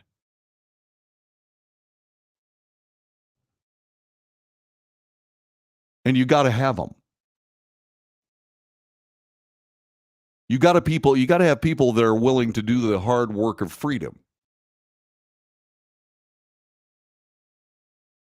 And attacking men must stop, because that attack begins with kindergarten boys. And it goes through their entire life. Strangely, except of course for high school football, which makes the school districts lots and lots of money. Then you can be as toxic as you want to, as long as you don't tackle somebody too hard or actually look like you're trying to hit someone. That's called targeting. It's stupid. Yeah, of course, Yvonne Field points out, what about toxic femininity? Oh, there's no such thing as toxic femininity. There's no such thing. Women are wonderful. Women are fantastic. Why, there are there are broadcasts on television every single day, notably The View, that extols the virtue of feminine thought. Remember Justice Sotomayor? And she talked about how maybe what the country needs is a wise Latina. I don't have to point at all that stuff. All you got to do is just watch some women speak in public. Watch The View. Watch one episode of The View. You'll see what toxic femininity is. It's awful. Look, we have to stop telling our little boys that they're idiots. We have to stop drugging them because they have energy. We have to stop denigrating them at all possible opportunity. We have to stop making it possible for little boys not to be raised by men. We must. And that's something that doesn't get talked about. I don't know what the Uvalde shooter's family background was. I don't. It hasn't been talked about. But I know that there's an awful lot of crime being committed in the United States of America that is empowered by our political leaders. I know that LBJ's Great Society all but destroyed the black family in the United States. I know that there are far too many boys being raised without a gruff, deep-voiced guy with a thundering set of hands in their lives. And we had, by golly, better stop that. We had, by golly, better stop it. Because if we fail to, we will have these young men doing unspeakably bad things. And I think we've seen enough. I know I've seen enough. Now, please understand it. Please understand that I'm not the oracle of everything. I'm just telling you what I think. You are perfectly welcome to discuss with me what you believe might be true or false or what have you. You may do that at your leisure. But what I truly want you to understand is that one of the most important things that we can do in a society is start protecting our children so they're safe and start loving them because of who they are. And stop preaching politics to kindergartners and elementary school kids and junior high school kids and high school kids. You want to do that? Wait for college. Although I can see junior and senior year of high school touching on some of these things. I think it's about time that somebody do touch on societal issues when they're a junior and a senior in high school. But before you get to all that, you better have a good command of the facts and reality. And that's not found in American public schools. This is the Wells Report.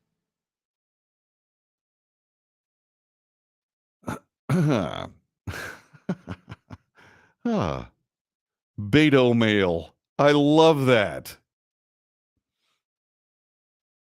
Oh, Art of Manliness. Very cool.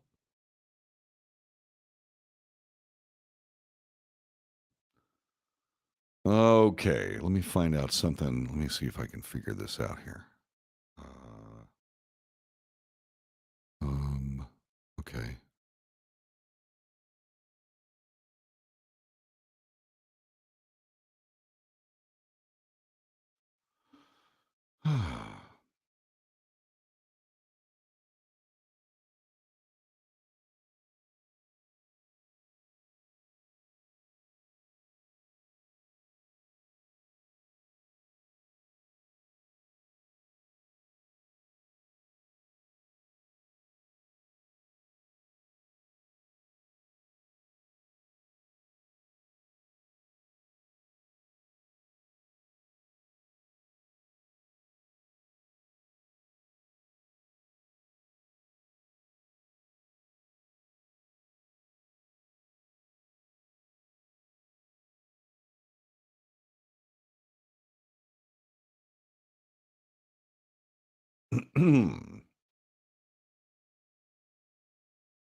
You are listening to the Wells Report. We were discussing a shooting that took place this morning in New Orleans at the Xavier University Convocation Center.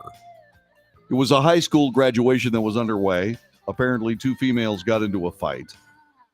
The two females produced weapons and shots rang out. One of those shots killed an 80-year-old woman and wounded two others. Shots fired. Police said today no arrests have been made. The investigation is active and ongoing. Patricia Perkins, head of school for Morris Jeff, said in a statement that day before yesterday should have been a day of celebration for seniors. Morris Jeff is a strong school community, and we will unite to help each other heal. Every day we teach our children to solve their differences with words and to be compassionate toward each other. Our graduates make a difference in this world because they learn to see each other as equal human beings. This resolve is only stronger after today's violence. New Orleans Mayor LaToya Cantrell spoke at the graduation ceremony but left before the shooting occurred, this according to her press secretary. She released a statement saying that gun violence continues to plague our city. Yep, it does. By the way, I just had Kurt Chase check in with me today. What's going on, Kurt? How's everything going? How's the car business?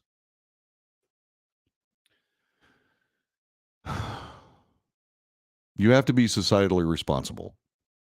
We are not teaching our kids to be societally responsible. We're teaching kids to second guess their own sexuality. We're teaching kids to second guess their own bodies. They're trying to figure out how they work. They're trying to figure out what to think and what to say, how to behave. And what we're doing is we're throwing all this garbage at them, and it confuses them, and it scares them, and it frightens them. And scared and confused, frightened kids make stupid decisions. We are literally driving our kids crazy. I was watching a preview for one of these streaming service television series, and it was basically a remake of the old movie Carrie, and how a very young little girl had the power of spiritual arson. The actual imagery, to use a phrase being used in the chat room, made my skin crawl. Am I going to be watching that? No. Are my kids going to be watching that? No. But it's out there. And I used to play the game, the game of life. These kids are playing Call to Glory.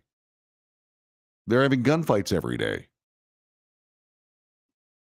It's not a big leap to be able to make that gunfire real. Especially if you've been taught to hate yourself. Especially if you've been taught by schools that you are less than or you are greater than based on nothing more than political delirium. We got to get politics out of our schools. We have to start teaching facts. We have to stop teaching societal craziness. Jessica Hamilton Kennedy says Call of Duty, Halo, Fortnite. She says evil in, evil out. And she is correct, as she so often is. We need to stop this. You know, I used to make fun of my kids' music because it was like a group of guys with screaming electric guitars trying to out-ugly each other. You know, all these dark and harsh songs. You know, you go back not very far, and you can find incredibly creative and very, very pleasant songs that talk about a lot of good things. Is that happening now? A society trying to twist their kids into pretzels. It's what we've become. It's time for us to stop. And we have to stop it. We, the people. You're listening to the Wells Report. Listen, I'm telling you, the information you're hearing about, the information that we're discussing, is designed to empower you to first be inspired to make a different decision about your society, a different decision about your leadership, a different decision about how your kids are raised. This is a great and true and wonderful country. And we need to stop listening to people that think it's awful. And we sure as hell better stop electing them. Send them home. Let them marinate in their own hate and stop foisting it on others. Stop foisting it on we the people of the United States of America. You're listening to the Wells Report. We'll have more coming up in a moment on this very edifice.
Alrighty then, I'm back. Hi. I took a break. You know. Hey.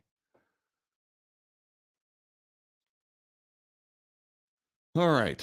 Let's see, what do we got here? We got the third hour coming up. 3 hours of broadcast today. Woo! Welcome to the Wells Report.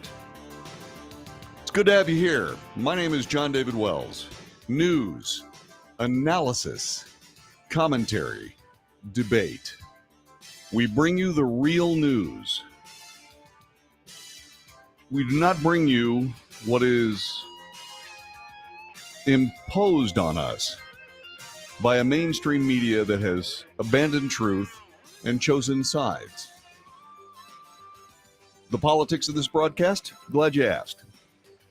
We are about reality here.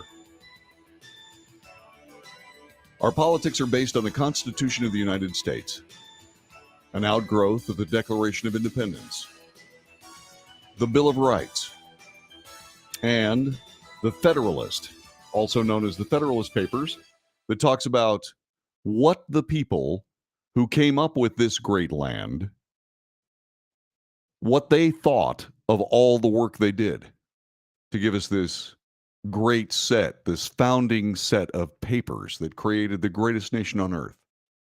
Those are the politics. The actual parties themselves, both Democrat and Republican, they are necessary evils, especially where we find them today.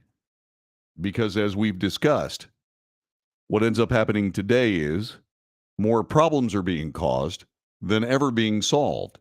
As a matter of fact, politics loves a problem and hates a solution because it gets rid of a really handy political issue. We're going to be talking about that this hour on the Wells Report. Let's get to some reality. Let's talk a little bit about some of the decision-making coming out of Washington, D.C. that affects you every single day. And what is it?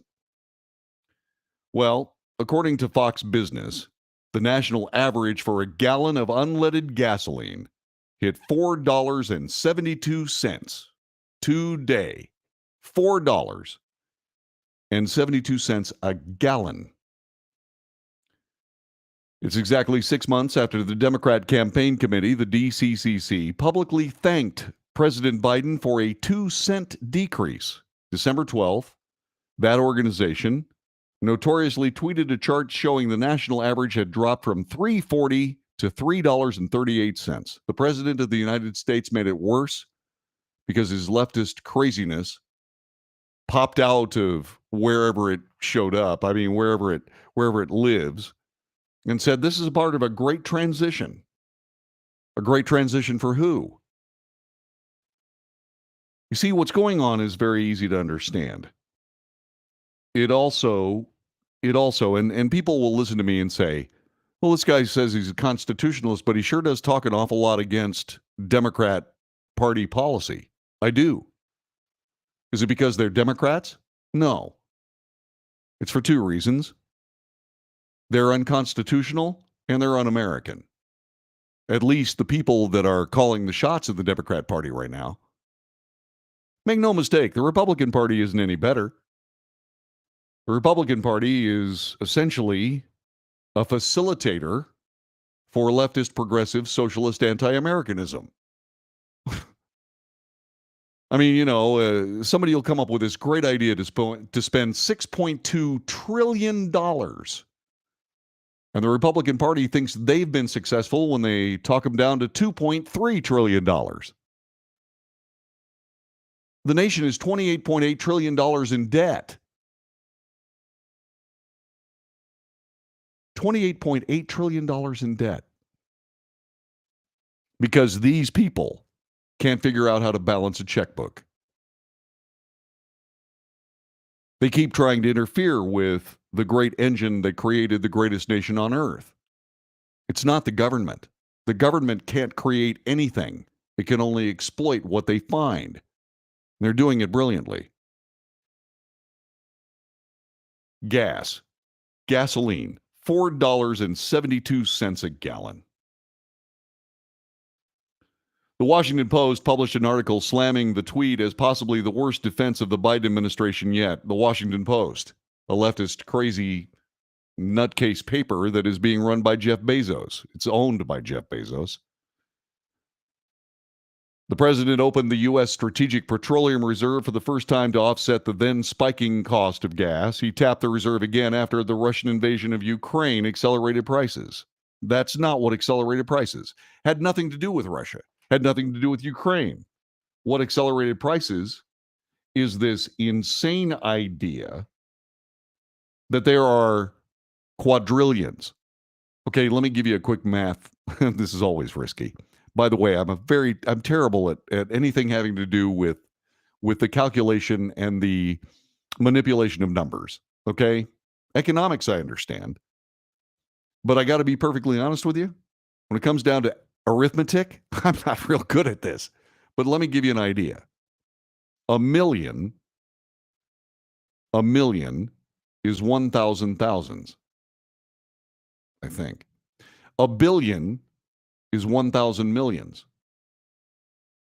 A trillion is 1,000 billions. A quadrillion is 1,000 trillions.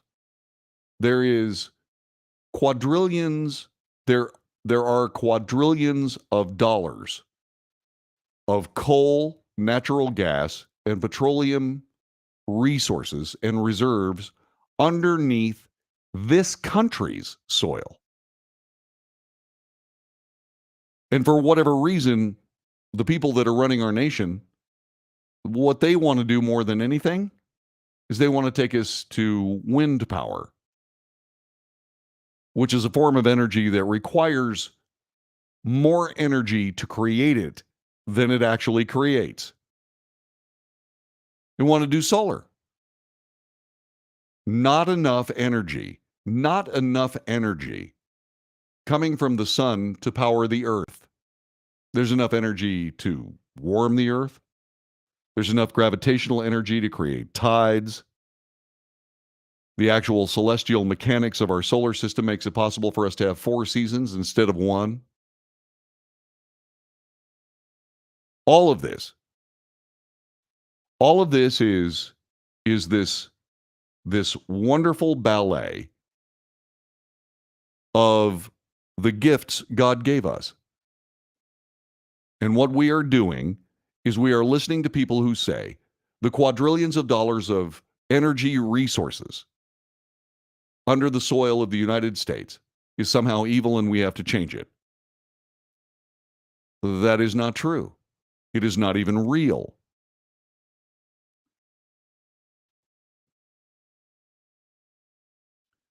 What's going on at this particular moment is that the government of the United States is trying to force unreality on us. The cleanest form of energy ever created is nuclear energy, but we don't have it anymore because of what? Because of silliness. Because of idiocy. And because of something else. In order to, shall we say, dominate a society, a government needs to have control of a few things: food, medical care, energy, and the ability of the people of the United States to, and the people of any country, to defend themselves. And we are headed headlong. We are traveling headlong toward a totalitarian society run by a government that can't do the job. It demonstrates that it can't do the job over and over and over again. And yet we continue to send the same people to Washington, D.C. Not necessarily the same people, although, Nancy Pelosi's in her 80s. But the same kinds of people. We're sending politicians up there. And politicians have a different agenda. They're looking to enrich their political connections, whatever they happen to be, in any way they can think of.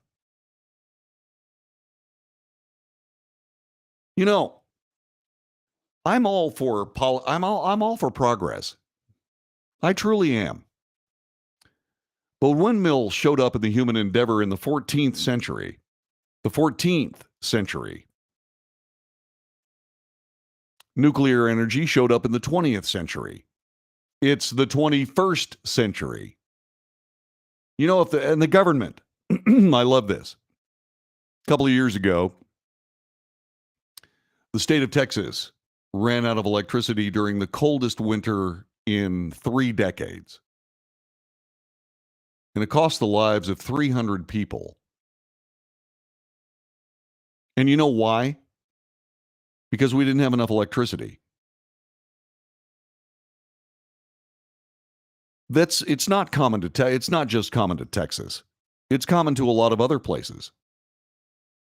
For example, California doesn't have enough energy. There are forecasts out there that the entire country is not going to have enough energy. From a standpoint of electricity, I'm talking about. We're not going to have enough electricity. And yet, what is the government working on as fast as they possibly can?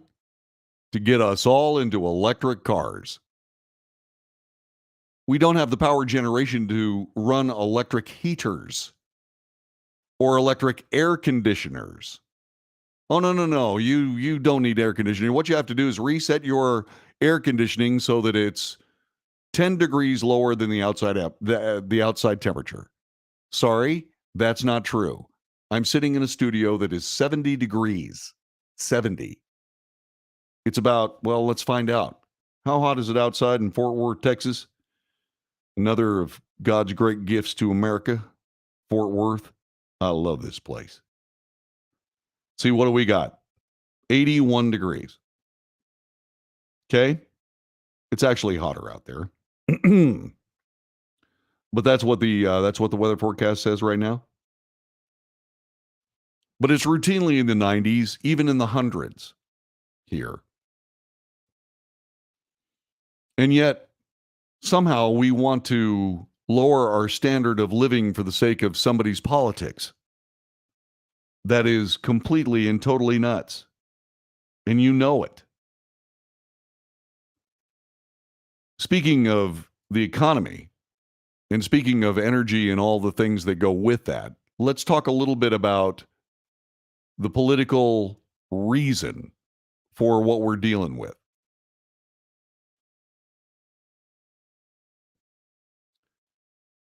When Joe Biden was coming to power, when he was actually campaigning to be the president of the United States, what he did was he was talking about how he had to raise taxes. And for whatever reason, the people of the United States voted him into office. What we have learned is we have learned that it doesn't make any difference how much money the government of the United States has. It will outspend it in spectacular, if not eye-watering, if not cataclysmic proportions. And they're spending it on the wrong thing. The entire nation forecasts that we're going to have electrical problems. I bought a generator that sits in my garage. You know why? Because of the games being played with American energy through the process of politics.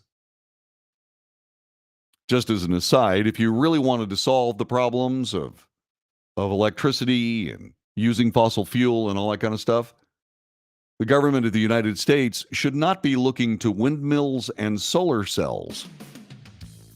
What should they be looking forward to? I'll tell you in a minute. What should they be working on? I'll tell you in a minute. I absolutely will. It's what we do here. By the way, political strategists on both sides of the aisle are talking about the most important election issues coming up for the midterm elections, which, by the way, are some 5 months away. And you know what that is? You know what the most important issue is? We're going to talk about it because we can. You're listening to the Wells Report. I am John David Wells. We bring you the news. We bring you the issues. We bring you the facts. There is commentary and there is debate. And what I suggest is you keep coming back. We'll be back in just a couple of moments on the Wells Report. Okay. Those video games are being played by kids in other developed countries that don't have mass shootings. Yeah, Paul Crew, they are being played, but not at the level being played here. That's thing number one. Thing number two, those countries you're talking about all have totalitarian pasts. Yeah, they all have totalitarian pasts. So, in other words, the people have been pacified. Anybody that would stand up and argue with the government got killed. And it changed their societies for generations. It's really, really hard to reconstruct a gene pool. Really is.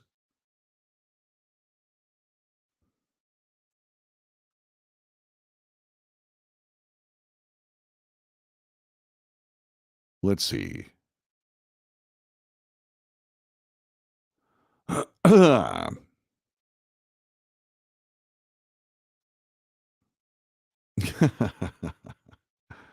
What's diesel is somewhere around $5.30, something like that.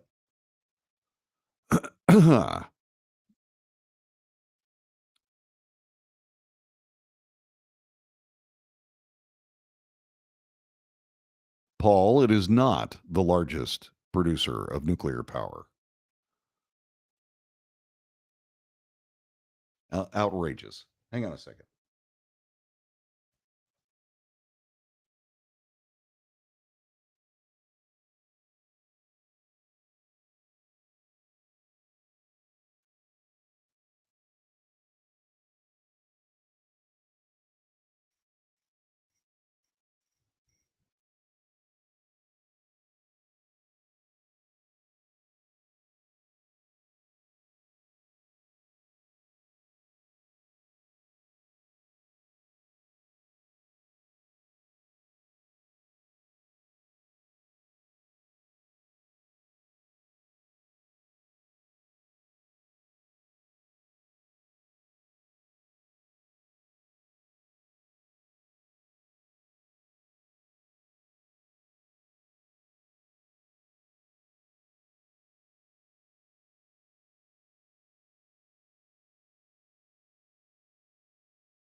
You are listening to the Wells Report. My name is John David Wells.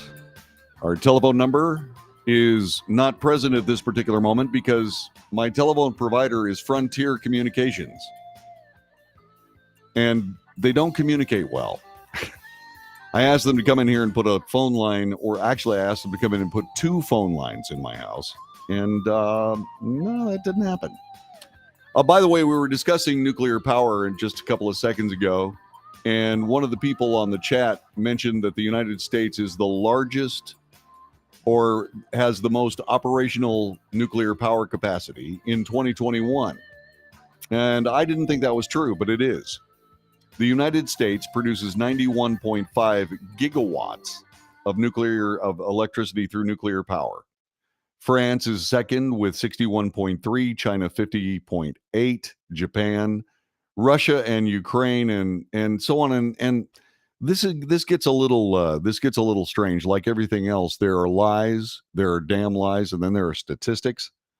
The Eastern Bloc nations, Russia, Ukraine, Romania, Poland, and so on and so forth, they're not put all together now. And so a lot of this data is skewed because I was pretty sure that Eastern European countries make more nuclear power than the rest of us. Let's see here. That's the top 10. Let me see if I can figure this out here. Because they don't have a complete list. It's only 10. Okay. The United States has a total installed nuclear capacity, which is not necessarily the amount of power being generated. There are 93 reactors across 30 states. In 2019, this was in 2021. In 2019, the nation used these to generate 843 terawatts, more than 30% of global nuclear energy production. Once again, this is not collecting all of the former Eastern Bloc nations and adding them all together. All I can say is that there needs to be more. There need to be more nuclear reactors, not less. But the government of the United States is not actually trying to solve the problem. If they were trying to solve the problem of electricity use in the United States, okay, if they're that they'd be working on superconductors. Yeah, superconductors. We transmit electricity through copper wires or aluminum wires or other kinds of wire. We transmit electricity through wires. We need to transmit electricity through a more efficient form. Instead of using wire, we need superconductors. We use that same technology to transmit communications. And while electricity is a part of fiber optic communications and transmission, fiber optic transmission has revolutionized communications. And that's from a long time ago. Superconductors are essential to transmit electricity because the more efficient you can transmit electricity with, the more efficient the transmission of electricity is, the less you need. You know, I'm sitting here in a studio that's lit by 2 LED bulbs and my little incandescent lamp right over here. Right here. It's this little lamp. And I just knocked over one of my very fancy awards. My Community Builder Award from my Community Builder Award from the Freemasons. The Masonic Grand Lodge of Texas, in fact. Yeah. It's one of my most important things. I just knocked it over. I'm sorry about that. We have to do something better with this, but we don't do it. What we do is we keep costing ourselves energy. And from a political standpoint and so on, let me show you how this works. Joe Biden said he has to raise taxes, but he said he was not going to raise taxes on the middle class. What he did is worked to curtail energy abundance. And also, by the way, thanks to COVID-19, we were unable to offload hundreds and hundreds, if not thousands, of ships with goods that keep prices low in the United States. Inflation is the highest it's been in 40 years and still going up. Treasury Secretary Janet Yellen said, "Yep, I was wrong about inflation." Yeah, you sure were.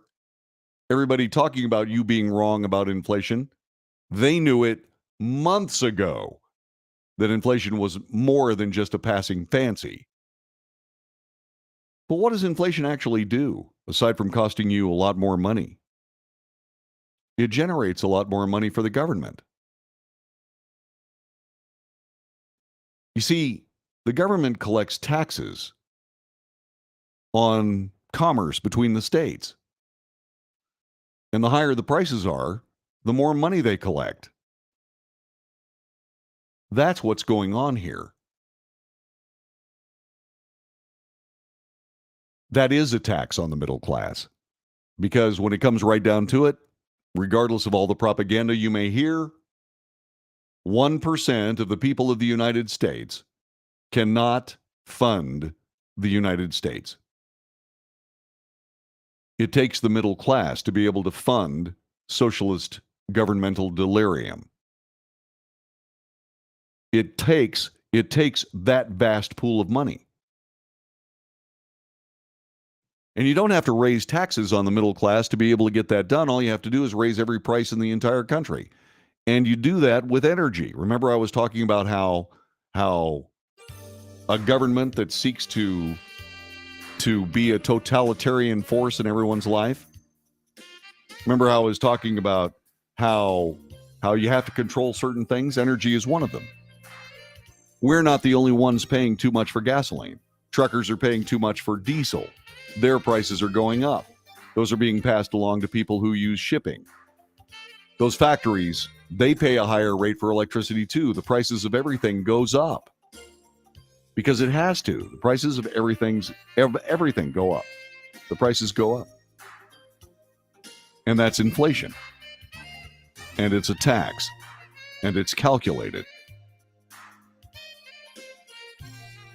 And we are essentially being manipulated to fund political delirium. All because we keep electing the wrong people. You're listening to The Wells Report. Back with more in a moment.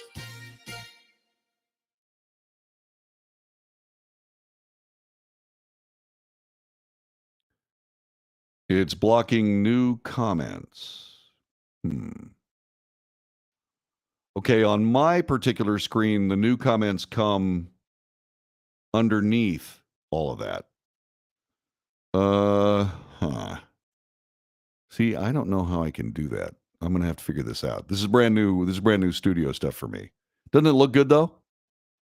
I mean, doesn't it? I mean, really? I think it looks really good. That's what I think. I could be wrong, but maybe not.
You are listening to the Wells Report. My name is John David Wells. Thanks very much for being here today.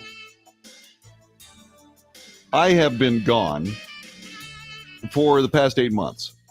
I've been gone serving the state of Texas, and I have returned. I have not been doing the show because I've been busy.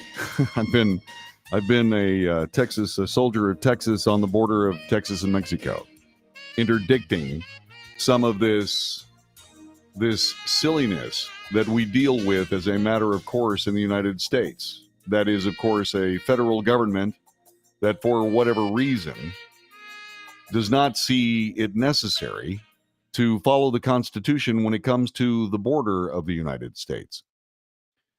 And so the state of Texas decided what they were going to do was they were going to do something about it. And I proudly donned the uniform of my state and nation and went down to do that work. There were a lot of things that happened while I was down there. One of them was awful. There was a leak of a draft opinion of an upcoming abortion case. It's the actual case apparently has been decided by the Supreme Court. And a draft opinion by Associate Justice Samuel Alito was published in Politico. And that enraged the left. Because, actually, I don't know why. Mainly because the left is anti-American. Because if the left wasn't anti-American, they would know that we are the United States of America. And that indeed, the states have a say in how the people in their states are governed. Politico set off the Politico publishing of this draft opinion set off a flurry of speculation about the identity and motivation of whoever exposed the document as the court launched a probe into the unprecedented breach, this being reported by USA Today, excuse me. But we haven't heard anything yet. Court officials are tight-lipped. They are investigating. We will or won't hear about that. Law clerks at the court have been asked to provide cell phone records and sign affidavits. Some are considering hiring attorneys. The crackdown and focus on cell phones had echoes of efforts to shut down leaks within former President Donald Trump's notoriously fractionalized White House. Yeah, it was notoriously fractionalized because the people working with President Trump were sabotaging his presidency. That's why it was fractionalized. The justices are speaking out. When you lose trust, especially in the institution of the Supreme Court, it changes the institution fundamentally. You begin to look over your shoulder, said Associate Justice Clarence Thomas. It's kind of an infidelity that you can explain, but you can't undo it. Questioned by the audience at George Mason University, Samuel Alito, dispensed with the usual boilerplate about how the 9 members of the court are personally close, even when conflicts burst into the open. The court right now, we had our conference this morning, we're doing our work. We're taking new cases. We're headed toward the end of a term, which is always a frenetic time as we get our opinions out. Roe v. Wade was perhaps the absolute definition of judicial activism. The judicial branch of our nation does not make law, except in the case of Roe v. Wade and some other interesting legal opinions and cases. The Congress makes law. Those are the people that we elect. They are the only ones responsible for making law, the legislative branch. And yet, in 1973, the Supreme Court of the United States stepped up and made law, somehow, strangely, finding a right to end pregnancy in the Constitution of the United States. It does not exist there. It never has existed there. It was a political decision from the get-go. I don't have any problem whatsoever with the Supreme Court of the United States ruling on matters of law. But I have a major problem with the Supreme Court of the United States practicing politics. Famously, there is a liberal wing of the court and a conservative wing of the court, argued vehemently against that particular notion by Chief Justice John Roberts. John Roberts said there are no liberal or conservative justices, there are only justices. Wrong, sir, respectfully. But that flurry of strange debate took on frightening proportions and just plain nutty ones as well. Let me give you an example of two or three of them. Also from USA Today, more than 100 small aircraft pilots are prepared to begin flying people seeking abortions to state remains illegal if the U.S. Supreme Court overturns Roe v. Wade. The service would expand on decades of experience for volunteer pilots who fly patients across the U.S. for other health services. They couldn't get closer to home, especially cancer care and treatment for rare diseases. So everybody's banding together to be able to get people abortions if they want one. I'm somewhat conflicted by that. It seems to me that since we know how pregnancy begins, there should be an ability for women in the society to, since they are the ones that actually become pregnant, it seems to me that there would be other alternatives for them to, say, for example, end a pregnancy for whatever reason. The best one that I can think of is using the word no. But I imagine that since we live in the brand new age of, oh my goodness gracious, do whatever it is that you want to do, especially if you're female, it seems to me that what we ought to do is we ought to perhaps encourage them to be more responsible with their liaisons, and especially the results of those liaisons. You see, we could stop it all right there if it wasn't for the fact that at every given turn, women are being extolled of the virtues of promiscuity. And men too. And let's face it, when frisbees get old, what else do you do? Well, anyway, so we have people banding together saying, no, we'll be able to give you a charity flight somewhere to get an abortion. Okay. Here's another article. This also from USA Today, written by, I'm not going to, Elbes Bishi, I guess. Liz Cooper Klisch and the Bible ultimately led her down the path of becoming, by the way, Liz Cooper Klisch said the Bible ultimately led her down the path of becoming an atheist. After taking a biblical studies certificate through her church to learn more about her faith, she found herself questioning her devotion as she looked at how Scripture and churches dealt with societal issues, including poverty and LGBTQ RSTUVWX. Once I saw the results of the church and examined their outsized influence, I said, I can't just buy this. More Americans, according to this article, are examining their relationship with religion. Well, not in my church. There are 10 services every weekend. They're all standing room only. Anyway, that being said, this idea that the Supreme Court might indeed overturn Roe v. Wade is leading people to believe, experts to say that it could leave even more Americans to move away from organized religion. I don't think that's real either. I think that's crazy. Yes, Yvonne, frisbees. And here's another one. This one from also from USA Today. Nancy Armour writes this one. She says, There are a lot of things athletes need to consider when deciding where to go to school: the coaching staff, its record of success, academic programs, campus life, and a state law on reproductive rights should also be added to the list, according to Nancy. If the Supreme Court overturns Roe v. Wade, it's expected to in the coming weeks, as it's expected to, female athletes should know that their ability to decide what's best for them and their body will depend on where they go to school. It's not a trivial consideration, like which school has the best food or the nicest dorms. The ramifications of going to a school in a state where abortion is illegal or has imposed such draconian restrictions, it might as well be, could follow an athlete for the rest of her life.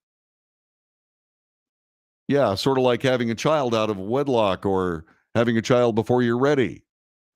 Why are we teaching these female athletes to be responsible with themselves and their bodies? Why aren't we doing that? It's not like you have to give up anything. You know, there are all kinds of ways to keep yourself from becoming pregnant. And one of them is absolutely free of charge, saying no. Paul Crew, who is obviously someone who disagrees with a lot of the things I say on the broadcast, saying no is not very effective family planning when one is being assaulted by a rapist or an older male family member. Paul, let me explain something to you. I don't want you to get the wrong idea, but since Roe v. Wade, Planned Parenthood is responsible for 55 million abortions in the African American community alone. Those aren't sexual assaults by a rapist or other family members. Okay? As a matter of fact, it's a small, minuscule part of that. You're being ridiculous, dude. Here's what you do. You say, hey, be responsible with your body. And what you're saying is the entire country has to be responsible for your body. What are you talking about, Paul? You got to start thinking, man. You're part of the problem of all of this. I agree. A woman should be in charge of her own body. Absolutely. Absolutely. But I don't think anybody should be in charge of someone else's body. At all. As a matter of fact, when you take control of somebody else's body, chances are you're committing a crime. Now, I'm not saying that abortion is a crime. What I'm saying is that it's a figurative crime that we still don't know when life begins, which is the problem. As soon as we know when life begins, anything that happens to somebody else's body after life begins is murder. Period. But we don't have that law. How convenient. And in this draft opinion, by the way, Samuel Alito finally addressed the elephant in the room. The vast majority of these abortions, funded by the United States of America, by the way, as a part of the Great Society, Planned Parenthood, et cetera, they do occur in the black community. That's why when I first started keeping track of the percentage of black people in America, it was somewhere around 13%. It's still 13%. Why? Well, since 1973, 55 million abortions have occurred in the black community. It seems to me that even the most outlandish estimate of child mortality, I would say that's 50 million, at least 50 million black Americans that are not walking around because of Planned Parenthood. Just Planned Parenthood. Yeah. Yeah, so much for all of that liberal caring about minorities. We're missing 55 million. We're missing 50 million, at least 50 million black Americans today. And you can't argue that. It's not arguable. By the way, someone says that that we do know when life begins. And according to this person, it's conception. I'm not talking about from a standpoint of, I'm not talking about when life begins from a standpoint of actual biology. I'm talking about legally. For example, you can be alive, but your brain is dead. And that happens a lot more than sexual assaults of people who become pregnant. That being said, we do know when life ends. And life ends when your heart stops. Wouldn't it be interesting if we could come up with a definition, a legal definition of when life begins? Like, for example, when your heart begins. Because while a woman has control of her own body and absolutely should,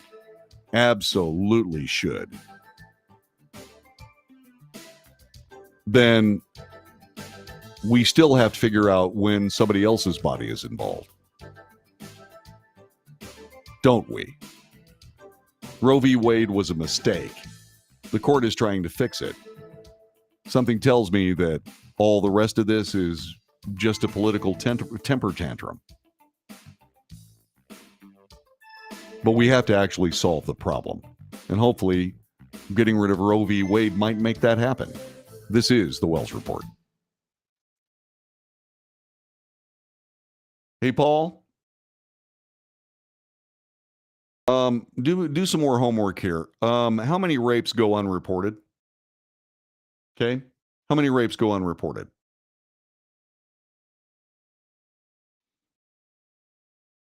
Any idea?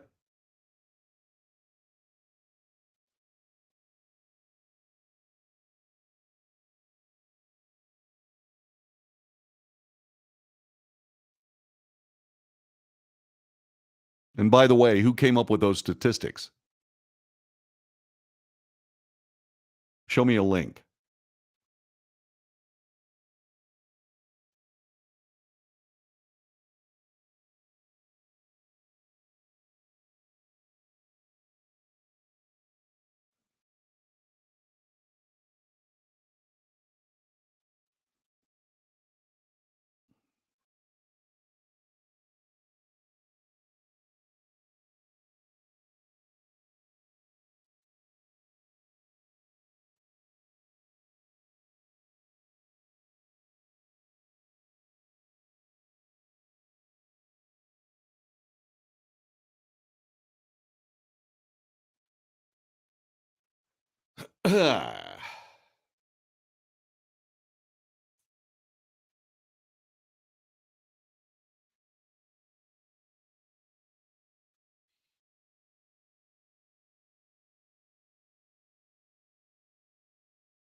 You are listening to the Wells Report. I am John David Wells. I want to thank you very much for being with us today. Still working out the kinks, but we're getting there.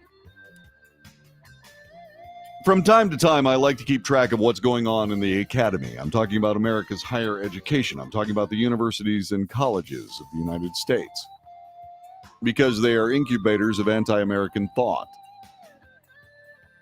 I mean, remember what's Ilhan Omar, the current representative from the state of Michigan in the U.S. Congress. She came here when she was 9. She was taught to hate America. She was taught Marxism. She was taught crazy people. She was taught by crazy people in American universities.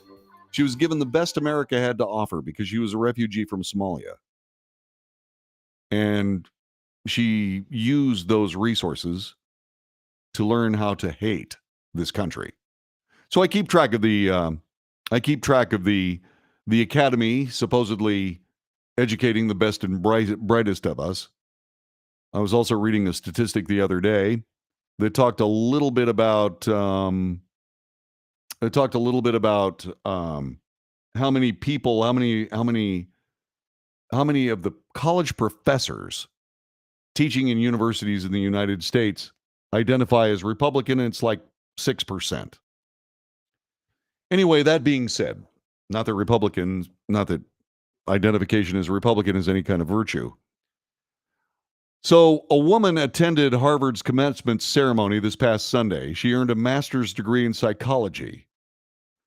She could not bear to sit through the entire commencement address delivered by Attorney General Merrick Garland. She walked out while he was still speaking. Excuse me, I'm so sorry. What's interesting here is because of the COVID pandemic, they were not able to give a formal graduation some months ago. So during the Memorial Day weekend, they were able to give the class of 2020 and 2021 a graduation, which is great. So I went up with my parents, but Harvard didn't have tickets for the parents. So they couldn't go in and watch the graduation ceremony. They watched it being broadcast from another location. I sat there with my classmates for a while under the hot sun. And she said there were a lot of graduation formalities, including singing and Latin pronouncements by various members of the administration and faculty. The commencement speech given by Attorney General Merrick Garland finally started. She said he was trying to be motivational and inspiring and said things like, "You guys are responsible for making the world a better place." But what she understood was, look, this country sucks and you guys can fix it. She thought to herself, you're the Attorney General. You're someone who could make a difference based on the actions and decisions you make as Attorney General. Very easy for me to it was a very easy decision for me to walk out and meet up with my parents. She said of her parents, they're the ones who were there for me and who supported me, and I didn't want to be preached to by Merrick Garland when he was talking a lot of talk but not really walking the walk he preached. Did others walk out with her? Well, we were sitting in the hot sun for a while, so unless it was a spectacular speaker, I could see that people would want to walk out of a speech like that for other reasons. She got some interesting responses on Twitter. She started out with 1,000 followers, but going viral after walking out of the commencement amid Garland's speech, she has 11,000 followers. She says most people have been supportive. There have been some haters out there. She graduated from the University of Alabama in 2018, earning a degree in psychology. She went to Harvard for 2 years to earn a master's. She founded a truly liberal university environment. I've been pretty good about biting my tongue and keeping my opinions to myself, though I don't shy away from a debate. She said she took a course through Harvard's Kennedy School of Government as part of earning her master's degree called Saving Schools, and wound up pivoting more toward politics and policy toward the end of her time at Harvard. She said she worked for the Trump campaign for a period of time. Her parents were there for her graduation, so I was eager to get back to my parents. They're the ones that made Harvard possible. She said her dad was in the U.S. Army for 30 years. Her mom grew up in Augusta, Georgia. Commenting on how she left the ceremony amid Garland's commencement address, William Bennett, former Secretary of Education during the Reagan administration, said to Fox News, "Well, good for her." Bennett also said, "Garland is such a disappointment. He's no moderate. This is a replay of Joe Biden in the uniform of Attorney General." That's true. I read an awful lot about Merrick Garland when President Obama nominated him for the Supreme Court. And all the things that I read led me to believe that he was a reasonable jurist. And I said so on this broadcast. And I said that I believe that Merrick Garland should have had a shot at being confirmed as a justice.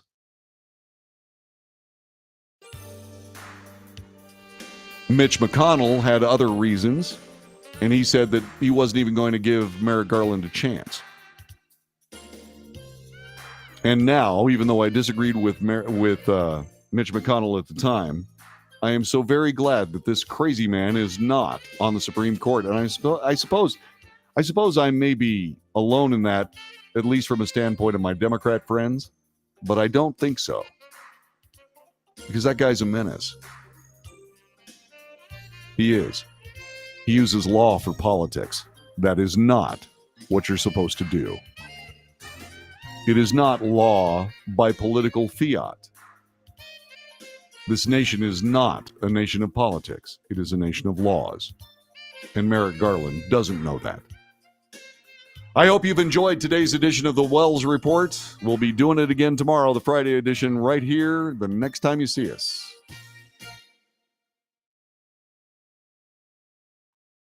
And just like that, another day in the books. God bless all y'all. I'll be seeing you later. Thanks very much for everything, okay? Thanks for being here. Oh, by the way, Paul, I wasn't trying to be mean with you, but do look up. I want to know where those statistics, the abortion statistics you said came from. And I also want you to know, I want to get a statistic on how many rapes are unreported. Okay? Because obviously that would change your numbers. God bless you and take good care, and I'll talk